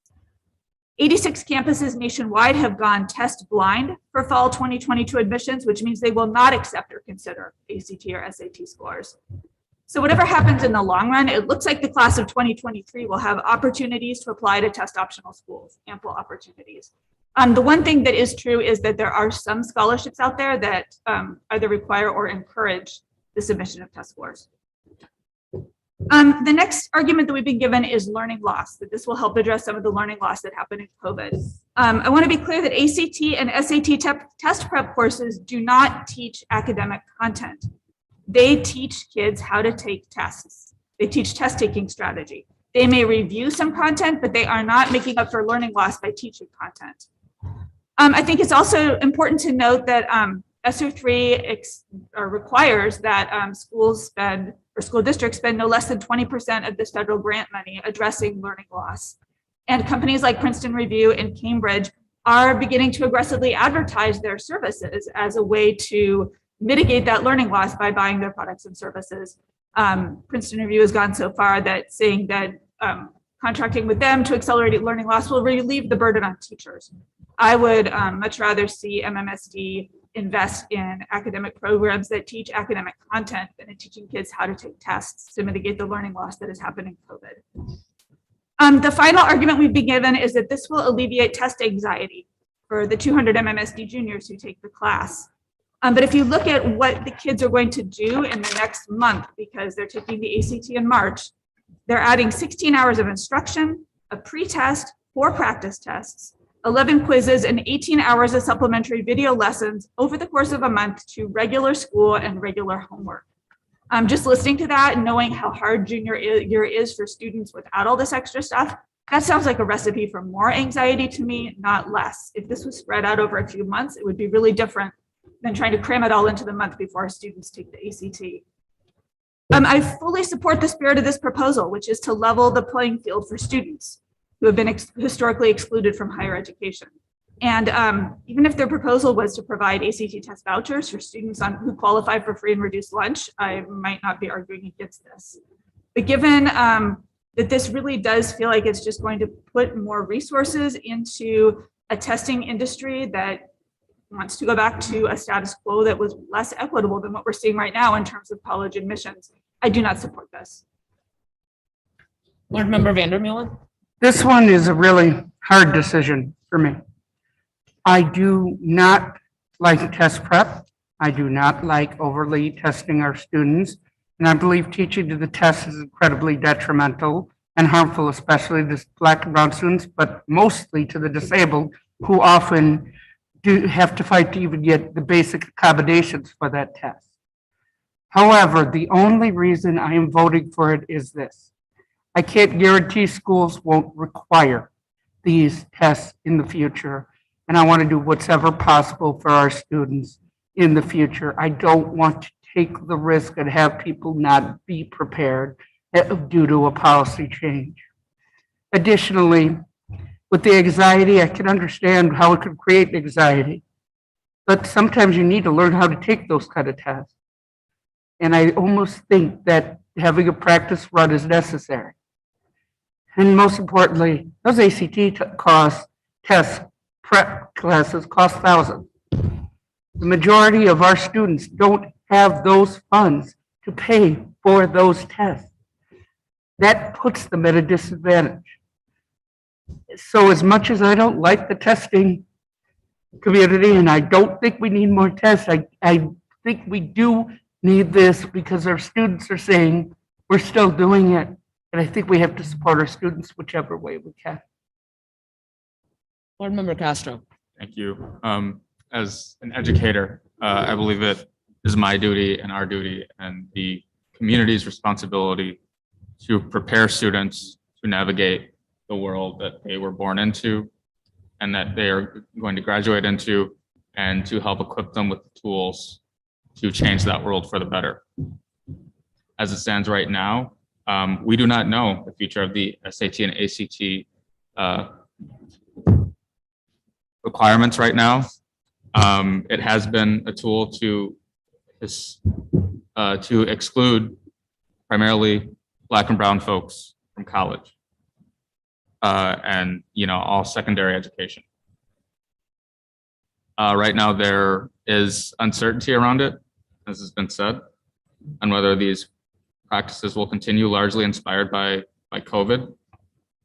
And I think it would be negligent to not provide students with this tool to gain access to those institutions. I think that is really important, that we have to level the playing field here.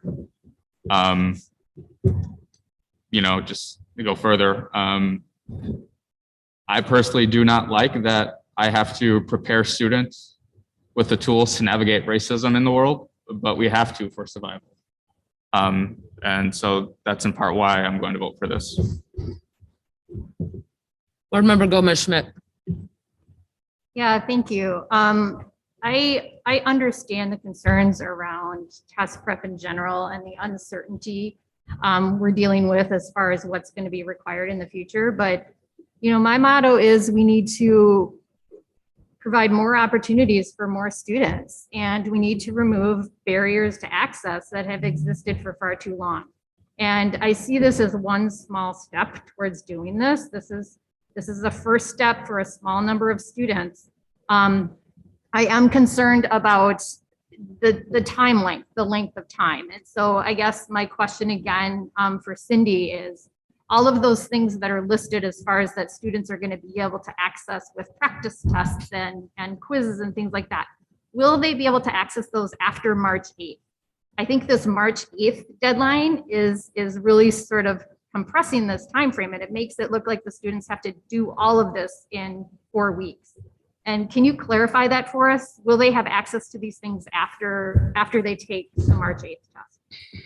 Yeah, Chris, thank you for that question. Yes, they will. The 16 hours will be completed by March 8th. However, all of those sessions are recorded, so students can go back and rewatch those sessions. In addition to that, they will have access to all of those resources for an additional 6 months after that. So if students are going to retake the SAT in June, they can go back and utilize all of those materials as well. So I hope that answers your question. It does. And I really hope as we're rolling this out, this can be conversations with families as to why that may be important. I mean, students may go in and they may take the ACT and they get the score that they want or that they're aiming for on the first time, but some of them may not, and they may want to continue. And explaining why that might be important and why that might be a choice for some students, I think is part of our job to educate and open up access and remove barriers. So for that reason, I'll encourage us to make sure we're not condensing it into that 4-week time frame, and that we're really having conversations with families and students about the support that they can receive going forward. But I'm going to support this with my vote tonight.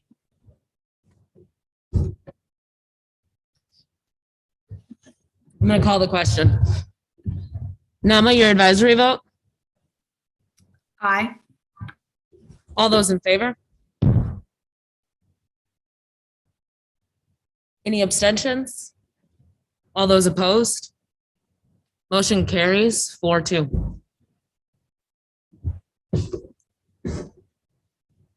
I move that the Board of Education approve entering into an agreement between Madison Metropolitan School District and Blacksmith Inc. for the provision of restorative practices services at East and La Follette High School in the estimated amount of $60,000 with funding from the 2021-2022 La Follette Professional Services budget and the 2021-2022 Superintendent's Office Professional Services budget. Second. Second, Nikki Vandermeer. Any discussion? So I pulled this because I am questioning the reason for waiving the bid requirements for this item. Restorative justice is a service that is provided by many organizations in our community and outside of our community. Yet we did not put this out for bid for those organizations to bid on because of the statement that we have an urgent need to remedy past trauma suffered by students and staff, and that there really isn't time to put this out for bid. I disagree. I feel that restorative justice is a process that is not about MMSD in isolation, but that is MMSD as part of our community. And yet we are contracting this out to somebody in Milwaukee without having given community partners and community organizations that work in restorative justice the opportunity to put in a bid. It's possible they're all too overwhelmed to take on this work. It's possible that what we're looking for does not match what they offer exactly, but we don't know that unless we give them the opportunity to respond to a call for bids. So I'm all for providing restorative justice services in our schools. The bid process is not hugely time consuming, and I feel that we should revisit this after we put it out for bid. Is May I ask a question? Yes, Board Member Vandermill. Is there, and this is for Ross or Cindy or whoever, but is there a way to table this until we could put the item out for bid to see if any of our locals would want it out to bid and then revisit it at the next board meeting? So in terms of removing an item from our agenda, that's something that we can do as a board. We can decide that we want to wait and review this. I will say, I agree actually really firmly with what Chris is saying in terms of, I think, going with local providers in terms of restorative justice and building long-term relationships within our own community is hugely beneficial in doing this work. And having this work rooted here has been the practice we've embraced as an organization long-term as we've partnered with organizations to work on restorative justice. I guess I would ask, what is our commitment? So looking at just the amount that we're spending, it doesn't look like we're promising a multi-year relationship. And so I imagine that one of the reasons that this has been kind of expedited to the board is because we'd like to see these services provided to students immediately this semester.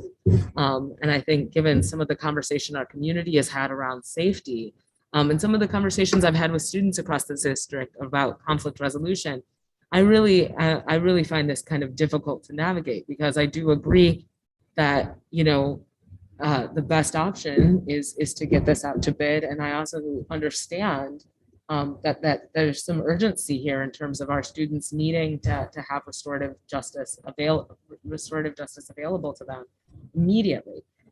So I'm gonna call on Board Member Castro, and then I'd like to ask some questions about the timeline and the amount we're investing right now. And if going out to bid is something, you know, we can do in the long run to support this work. Board Member Castro. Thank you. I think there are folks here from the Follett on staff, but these are services that community would like expeditiously, very quickly. And would support this tonight. But I think long-term, you know, that is something that we should plan out methodically. I know that the services there experienced some interruption this year, and so they actually don't have one there at all supporting them. And while, you know, I have deep respect for the process, I think we can take action now to get folks the services that they need. I know that folks from La Follette, working in La Follette, attending La Follette, and that community would like them as soon as possible. And those folks are less concerned with the short-term bidding process. I think long-term, yeah, absolutely. But, you know, we need relief now. So my question is, will the boards passing this motion this evening allow for La Follette and East High School to have services immediately? For what length of time will folks have services? And would we be able to go out to bid at the end of this semester in order to reconcile some of what Board Member Carusi spoke to earlier? I'm sorry. I'm sorry. I'm asking Dr. Pryor, I guess. Right. Okay.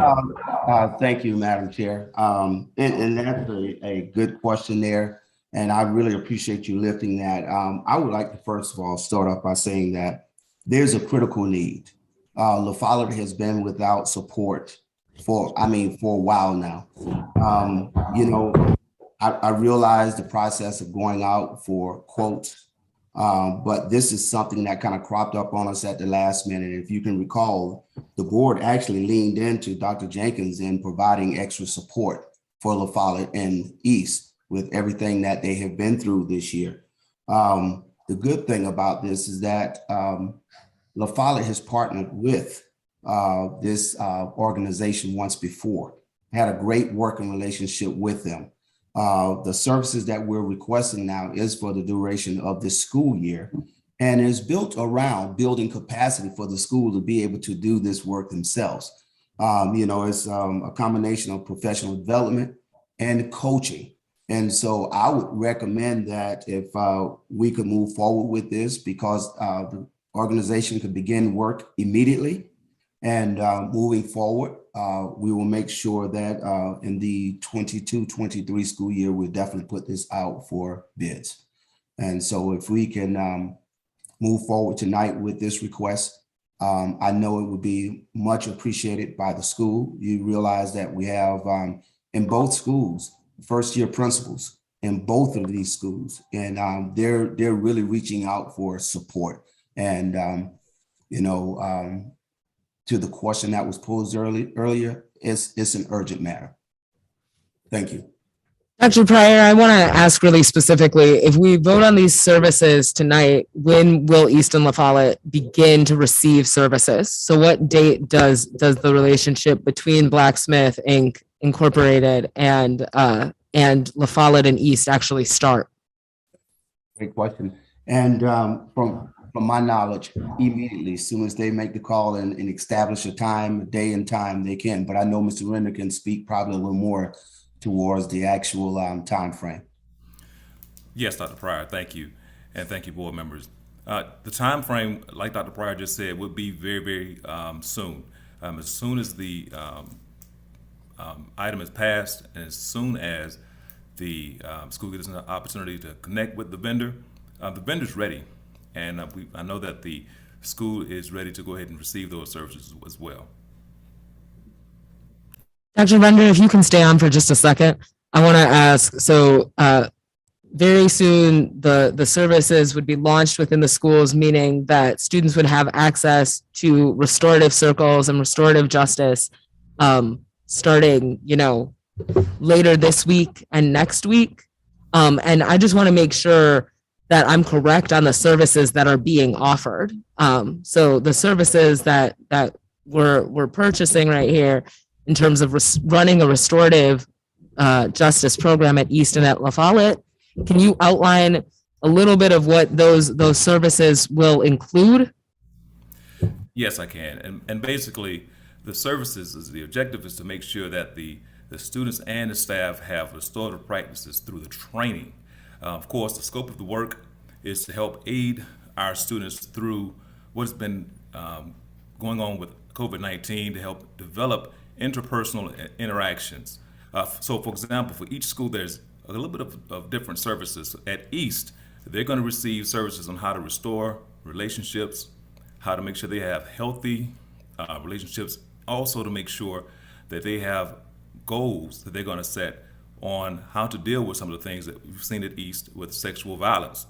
Over at La Follette, they're going to receive services about restorative practices, restorative justice, and how to make sure they have a total atmosphere of and a culture and climate of how to build and restore the students. They're going to have one-on-one conversations with the vendor and also professional development workshops where we believe this is going to be a turnkey experience for the restorative practices. And so that way we can have sustainability for our students, our support staff, our teachers, and our building leaders so they can become independent of this work. So after our students and teachers have this training, they'll have the ability to facilitate restorative justice circles and mediate conflict independent of this service. Is that what you're saying? Yes, that is the goal. That is the goal. All right. Thank you for that information. Board Member Gomez-Schmidt, I saw your hand, and then Board Member Vandermeulen. Yeah, thank you. Most of my questions were already answered by Dr. Pryor and Mr. Render. I just wanted to highlight again, as my understanding of this was that it is a capacity building exercise here to make sure that our schools are equipped and building their own capacity to do restorative justice in a really comprehensive way. I think I would be interested in knowing going forward how the role of our restorative justice coordinators in each of these schools is going to fit into this too. Do we understand that at this point, or is that part of the process?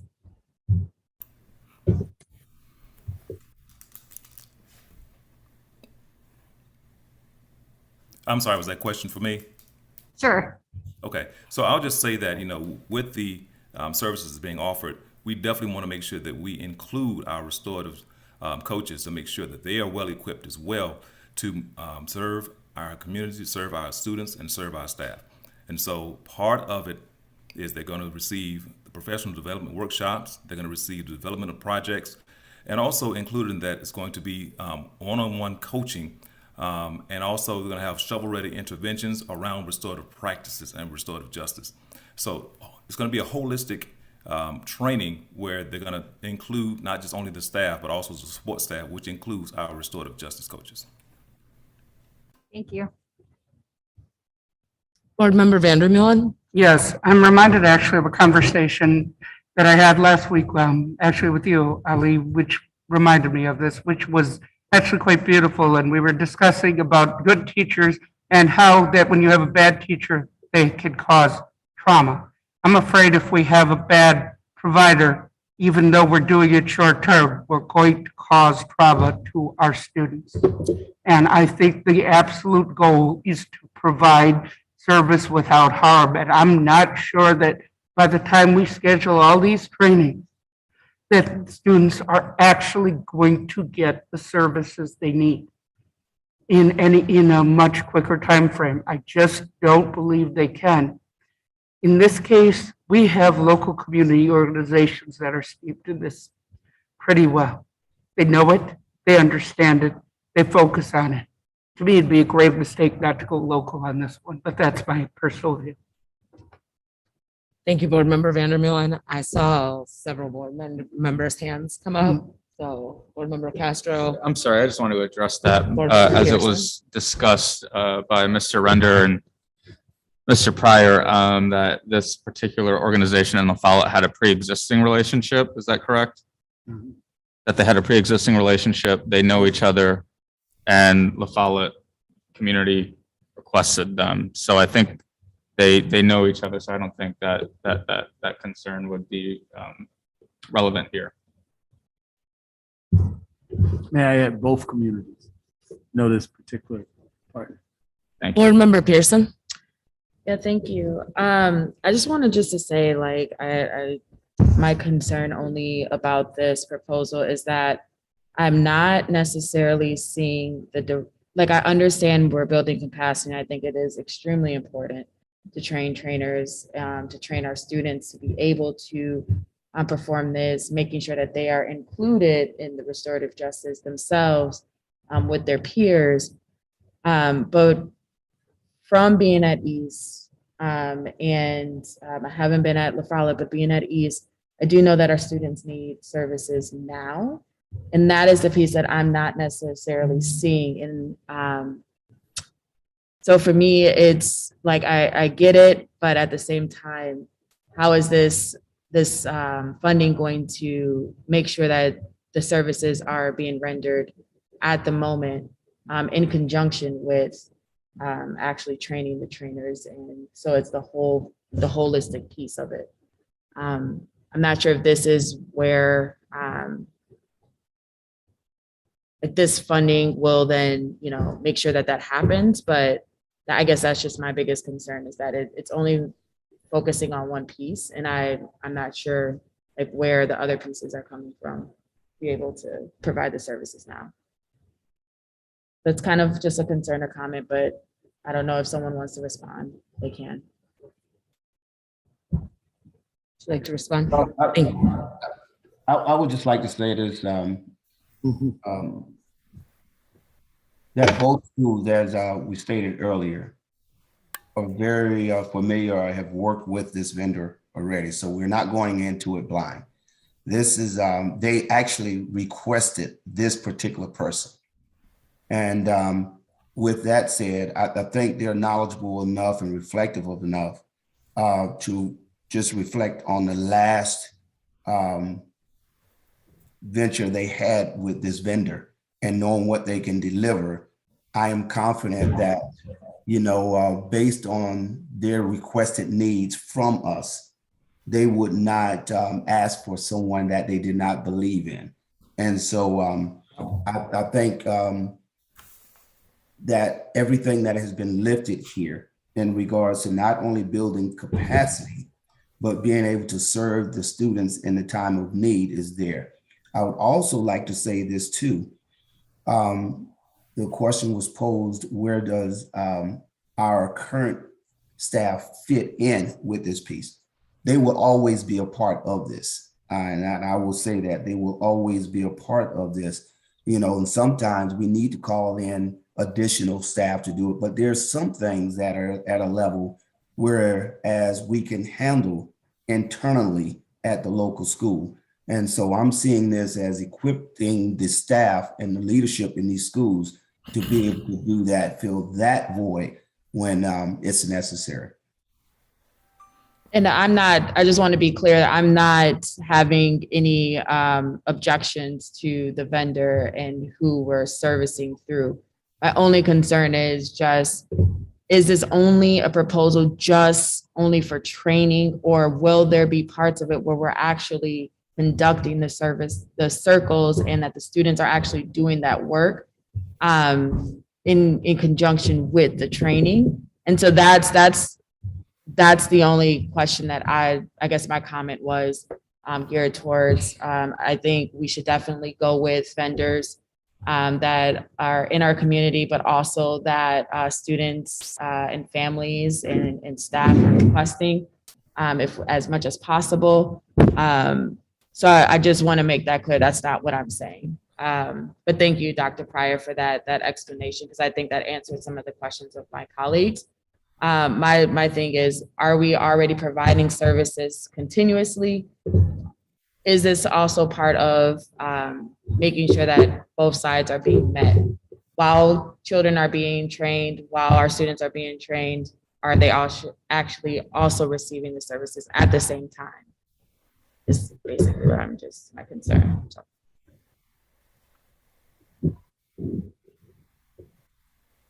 And I don't need a response, so. Board Member Carisi, and then I'm going to call the question. Thank you. So I just have a couple more questions. I very much appreciate the urgency of this.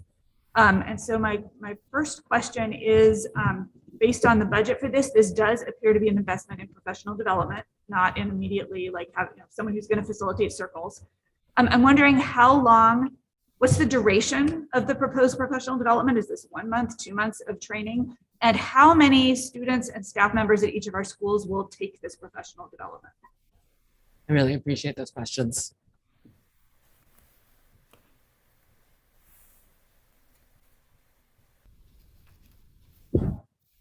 Dr. Render or Dr. Pryor, are you able to speak to how many staff will experience the training and how many students will experience the training, as well as how long will the trainings be going? Yes, basically the trainings will be ongoing throughout the rest of this semester. The trainings and also the services will be available to all of the staff and all of the students as well. Specifically, just to kind of give you a brief outline, for example, at La Follette, they're going to have 3 one-on-one developmental projects, 4 professional development workshops, and then 5 shovel-ready interventions around restorative practices. And one of the other things that I want to make sure that we mention is that this is going to help address the training. The training is going to help address, students explore how to deal with some of the things that they've been going through on a metacognitive level. And what they're going to do is receive the customized training, but after that, they're going to complete that training and also receive customized curriculum that they can walk away with, something that is tangible, something that's a deliverable, and walk away with that curriculum. And that curriculum is going to be specifically tailored to the specific needs of the student body. That doesn't answer my question about how many people will take this training. Like in the East training, it looks like there's 20 textbooks being purchased. Does that mean 20 people will be trained at East? I just want to get a better sense of the number of people who will be gaining skills to give to our school communities as a result of this investment. Well, that's going to be a conversation and a partnership between the vendor and also the school principal and their leadership team on how many people they're going to train. So I would just only imagine that if I was a principal at the school, I would want all of my staff trained. And so that's a discussion that they would have to have a conversation and make a decision on. My second question is, I'm just wondering if somebody can speak a little bit more expansively to the relationship that this vendor has at East and La Follette High School. When did they work there? How long did they work there? What was the type of work that they did at these schools?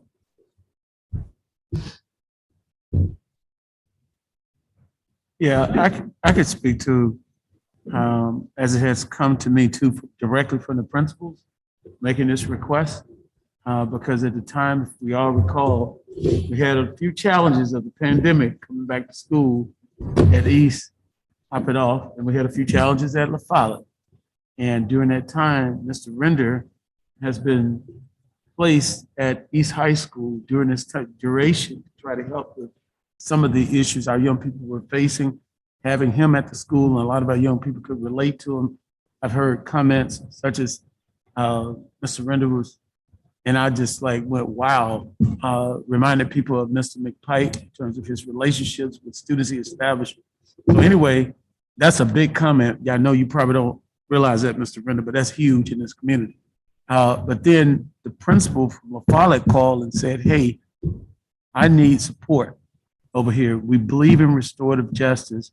Where we are right now, I had a previous relationship with this blacksmith company 2 years ago, and I would like to have them come back in because where we are right now with all of the issues that they were facing at that time with student choices and staff, we would specifically like to have this vendor come in. He didn't ask for everybody. This individual is a certified psychologist, works with UW, works with Milwaukee Bucks, very well respected throughout the state. And so has roots here in Madison as well as throughout the state. So he said 2 years ago, and I think it was the same for 2 years ago at East High School. I knew nothing of their work, but I trust the principal and what he was saying that he needed right now for his students and for his staff. And so as a result, he put together a proposal asking us for help right now. Actually, we're really late because we know this has been going on a while and he wants to support like right now. And he was very confident that what he received 2 years ago, the way that the staff worked with this individual, that this is what he needs right now at East High School. Some of the same thing in terms of just needing that direct support right now. So a 2-year relationship, to get to your question, Board Member Caruso, it's been about like 2 years and they've had success working with this particular vendor. But I do, as you alluded to though earlier, working with local people, I'll tell you this, and a lot of the work that we've been doing and talking about, I believe in local. I'm just gonna tell you that. But if this was something specific that a principal came to me with that's credible, I have to trust our leaders. I do. And they know better than I do. They know more about this particular partner than I do. And I said, if this is what you need, because the expectations that we're trying to have our schools be safe schools and students making good choices, staff making good choices, and I received communication from the staff about this particular partner as well. So I trust the principal. I'm just gonna be honest with you. He's been nothing but solid. He's been there in the school through some difficult times as well. And so I support this. I think one of the reasons I can vote for this, and I'll explain my own vote, is because I've seen us embrace train the trainer models before that have been highly effective. And I've seen us be really critical of train the trainer models, especially when there's limitations around who actually provides those services. So I think of something like Welcoming Schools, which was $50,000 we spent to send right around 40 teachers to learn how to make 15 schools more welcoming to our LGBTQ students. That program has spread across the district. It has trained thousands of teachers at MMSD at this point. And I hope that this program can have similar success. And I hope that this investment is similarly meaningful to the teachers who are asking for it.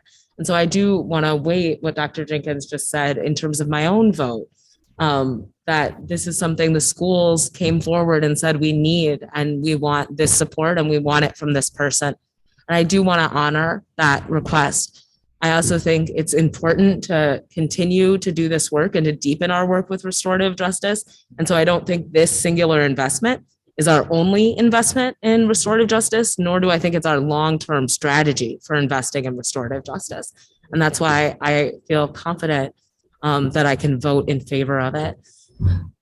Board Member Castro, I saw your hand come up while Board Member Carisi was speaking. I want to call the question pretty soon here. Yeah, Do you can wanna call speak? it. I'm good. Okay. Nama, your advisory vote. Aye. All those in favor? Aye. Any abstentions? All those opposed? Motion carries 4-2.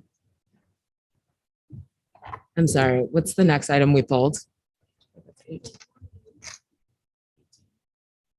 10.18. Is that what you pulled, Chris? Yeah. All right, I move that the Board of Education approve the purchase of classroom furniture, picnic tables, books from Demico in the amount of $370,210.38. Viacro in the amount of $230,000, $35.99. Granger in the amount of $67,251. Benchmark books in the amount of $58,098.50.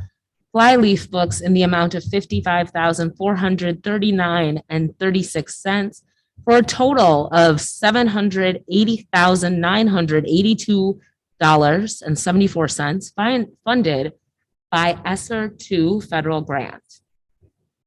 Second, Chris Gomez-Schmidt. Any discussion? Yeah, thank you.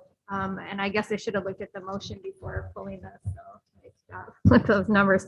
I pulled this to get some clarification, on the reimagined classrooms in schools. We've talked a lot about the furniture.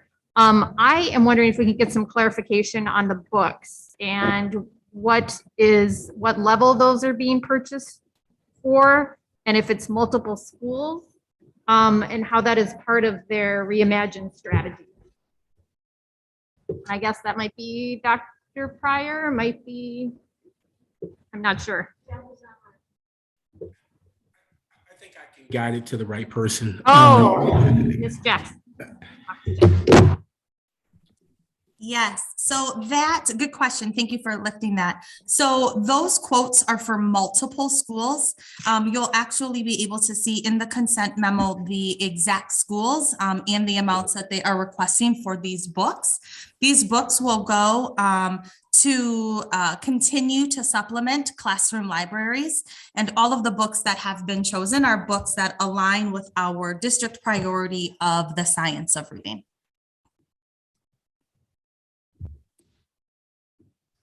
And so I guess, again, so it's in addition to curriculum and instruction budget and separate from? Yes, that is correct. Okay, and you said that the schools are in, oh, I see that. Okay, so that was added since the last time I looked at that. Great, I'm just scrolling through and taking a look.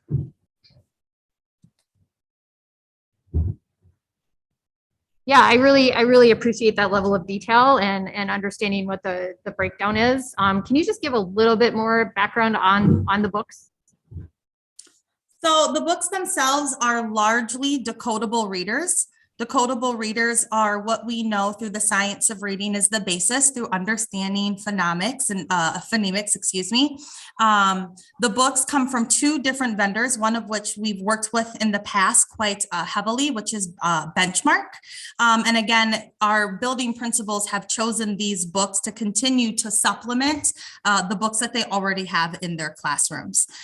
Within C&I, we provide guidance around, of course, what our district philosophy is around learning, but our buildings also have the flexibility within their budgets to decide on when they want to purchase additional books. And so that's what we're seeing with these reimagined funds here. Okay, thank you very much. I really appreciate the clarification on that.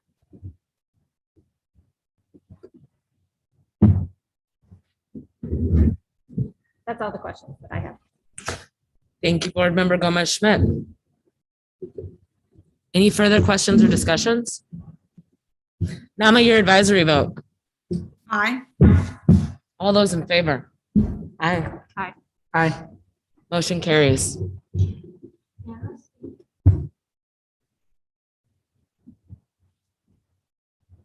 The next, is that the last one? Yes. All right.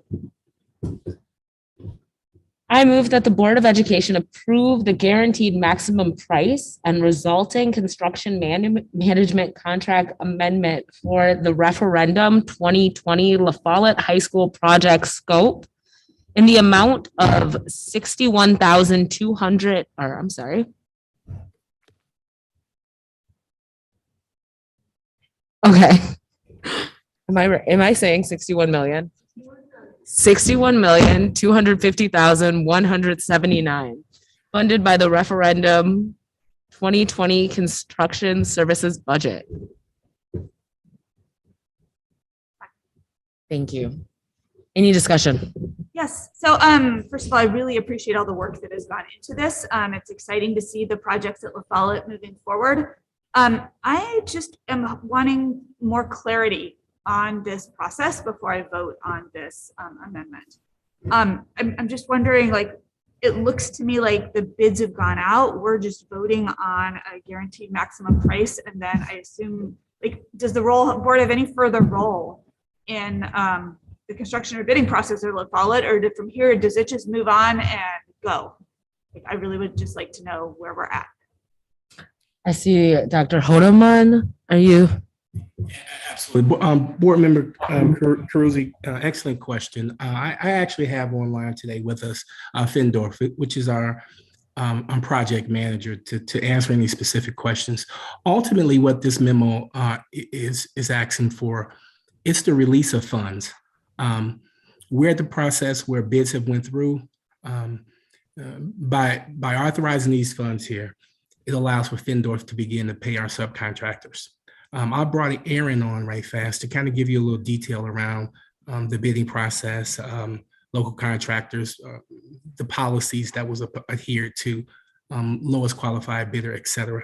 Aaron, if you want to answer any specific technical question, you're more than welcome to weigh in.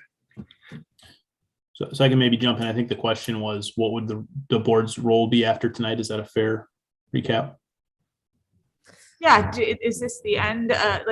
Do you just move forward with the project, or is there any other decision making the board has to make in terms of La Follette after this point?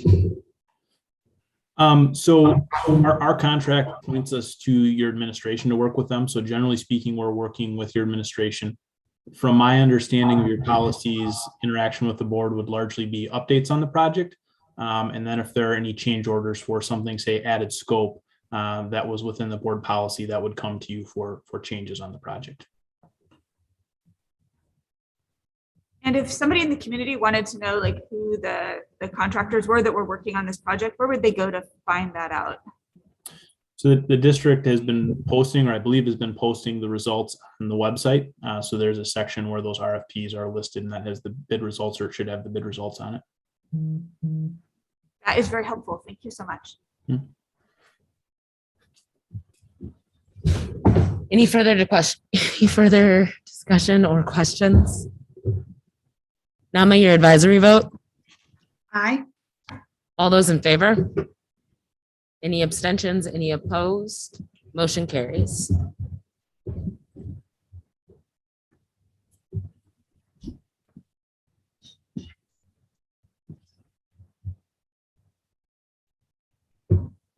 City of Madison Education Committee, Board Member Castro.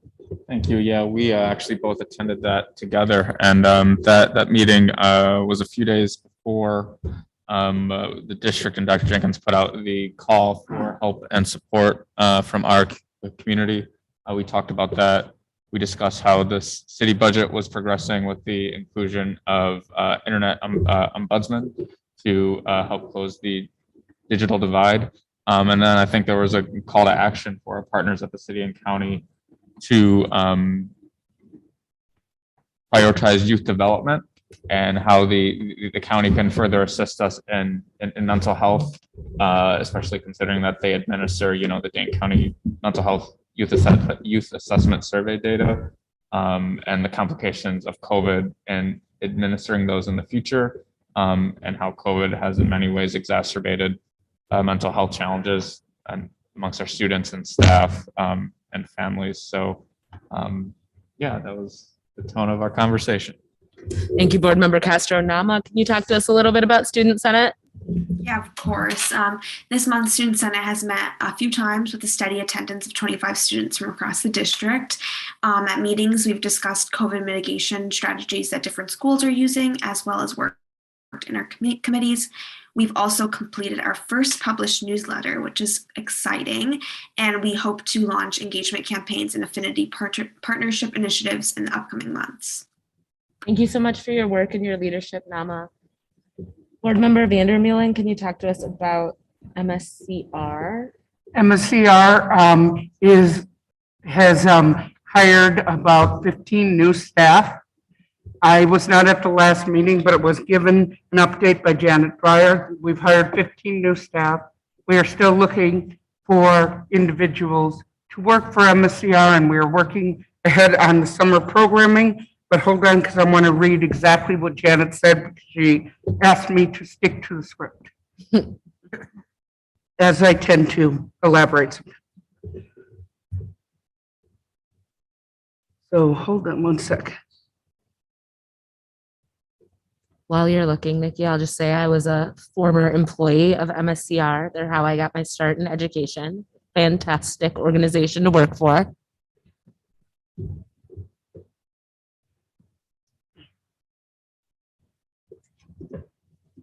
Actually, no, from what I'm seeing. Nikki, do you want me to bounce to Chris Gomez-Schmidt and come back Yes. to you? Chris, do you want Sorry. to speak to the State Education Convention? Sure, thank you. January 18th to the 21st, both Dr. Jenkins and I attended the State Education Conference at the Wisconsin Center in Milwaukee. And the conference includes the Wisconsin Association of School Boards, as well as associations for school administrators and for school business officials. On January 19th, I represented the board at the WASB Delegate Assembly, which brings together school board delegates from school boards across the state to vote on resolutions that are then acted on by the WASB board. There were 10 resolutions that we discussed in December, and you gave me guidance on how to vote. All 10 resolutions passed, and I'll quickly explain just a couple of them. The resolution on funding for children with disabilities was amended and passed. That WASB supports increasing the special education categorical aid reimbursement level to not less than 90% and maintaining funding at that level not less than this percentage each year thereafter via some sufficient appropriation. So this was amended on the floor, and it was changed from 60%, which was the original level, up to 90%. And so I voted to support that. The resolution on advanced learning and the resolution on curriculum and professional training on Asian Americans and Pacific Islanders passed after some debate. I spoke on the advanced learning resolution and was waiting to speak on the Asian American Pacific Islander curriculum resolution when the vote was called. It was an interesting learning experience, steep learning curve with how to navigate the delegate assembly. The three resolutions to give WASB board the authority to leave the National School Board Association also passed. There was strong sentiment that right now the National School Board Association is the organization that provides a national presence, and a national presence is needed to represent Wisconsin at the national level. So it only gave them the authority to leave the National School Board Association, not actually voting to do that. So that was sort of a nuance there. For January 20th and 21st, Dr. Jenkins and I had the opportunity to meet school board members and superintendents from Dane County and across the state. There were some inspiring keynote speakers, including Brandon Fleming, who founded the Harvard Debate Council to bring students from Atlanta to compete in international debate competitions hosted at Harvard. It was pretty amazing. We also heard from State Superintendent Jill Underly and Governor Tony Evers. I'm happy to share the slides and information that I gathered from the different sessions that I participated in. One session that Dr. Jenkins and I attended together was balancing short-term needs with long-term fiscal responsibility, which was helpful in learning how to communicate and discussing how to communicate how our state funding formula works, short-term ESSER funding, and long-term expenditures, including staffing, and how to communicate with the public about our budget process. And last, I'd like to mention an exciting new statewide advocacy effort called Act Now to Invest. which is aiming to connect leaders and advocates in public education with leaders in business and industry from around the state. Dr. Jenkins and I attended a luncheon to learn more about this initiative and connected with leaders from big cities and small towns and business advocates. And you can find out more about that initiative at actnow2invest.com. Dr. Jenkins, is there anything else you'd like to add? I think you covered it really well, but the only thing I would ask of the board is that we consider having more people go next year. What board member Gomez-Smith and I learned that other people came with the team and they were able to cover more of the sections, and the sessions were beautiful. We came out of it very knowledgeable. So I would definitely love to see us going next year and sending more people so we can bring back more information. And those budget presentations were spot on that we attended together, I thought. I want to thank you both for attending. I attended last year when it was virtual, and it was incredibly enriching and deeply helpful to me as a board member. So I hope you all had a good experience. I also know that it's a long week and a lot of work. And so, Chris, I hope you're available to board members to kind of talk through what you saw and any materials you brought back that may be useful to the board or the district. And thank you for doing that work. And I found the email. Thank you. I was totally going to forget to go back to you. Board Member Vandermeulen. And I misspoke, which is why I should have stuck to the script in the first place. We have 8 new applicants for new members and are in the process of vetting them, not 15. We would like to add at least 3 more to that 8. We currently have 4 permanent members, and we are looking forward to our summer program. Thank you, Board Member Vandermeulen. I move that in regard to open enrollment applications for the 2021-2022 school year, the district declares that no space is available in the LEAP, I'm going to read the acronyms, in the LEAP, NEON, or SBA, Primary Steps, Next Steps, Transition Academy, Blue Lion Micro Schools, Sail West Campus Connect, Lake Edge Program, Memorial Neutral Site Program, Madison Promise, and Early College STEM Academy programs. And open enrollment applicants will not be accepted into those programs. All other special education and regular education programs and services and grade levels will have no space limitation. Any discussion? I understand. Board Member Vandermeulen. I understand the reason for it. I know we need to prioritize MMSD students. Unfortunately, sometimes an IEP comes from from a different school out of the district, and they were transferring in because they can't find anywhere else, and that might not be the best placement of the child. I think the IEP team should be the one that decides the placement, not setting an arbitrary cap. I understand why we do it, but I just can't support it for that reason. Thank you for explaining your vote, Board Member Vandermeulen. Any other discussion? Nama, your advisory vote. Aye. All those in favor? Any abstentions? Any opposed? Motion carries.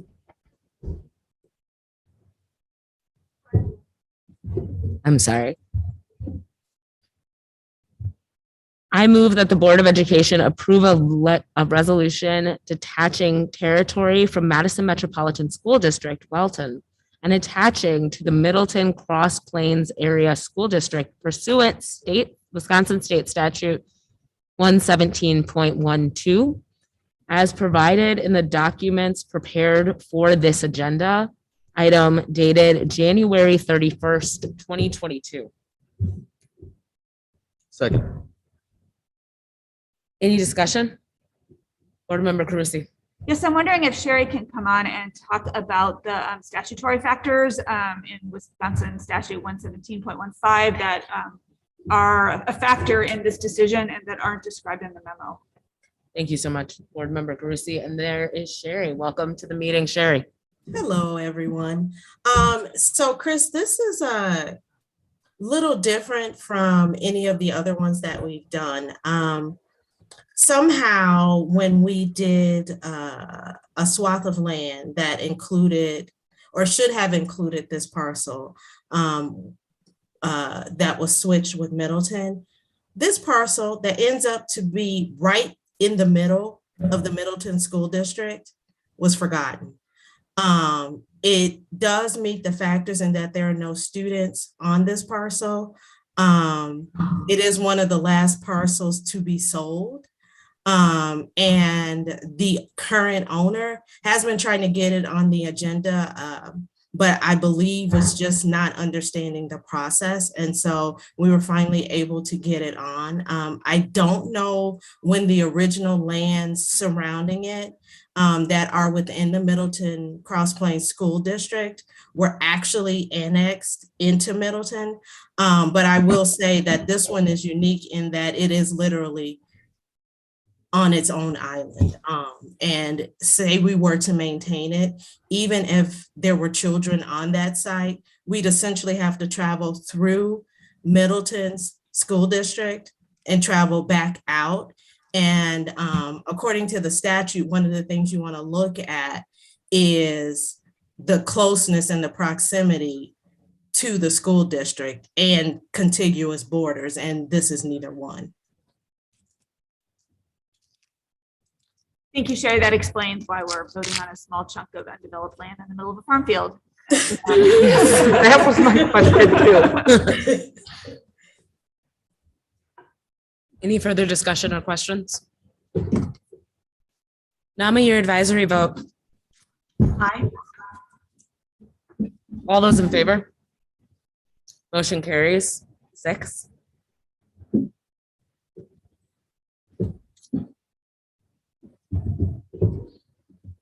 I move the Board of Education, pursuant to the terms of the Administrator's Retirement Plan, which seeks to recognize the value of a long-term commitment to the MMSD, approve 2 applications. Second. Any discussion? Nama, your advisory vote. Aye. All those in favor? Motion carries 6. There is no new and old business, no old and new business. I'll entertain a motion to adjourn. So moved. Second. All those, or Nama, your advisory vote? Aye. All those in favor? Motion carries. Okay, motion carries 6-0. Thank you, everybody. Ali, can I ask you a question?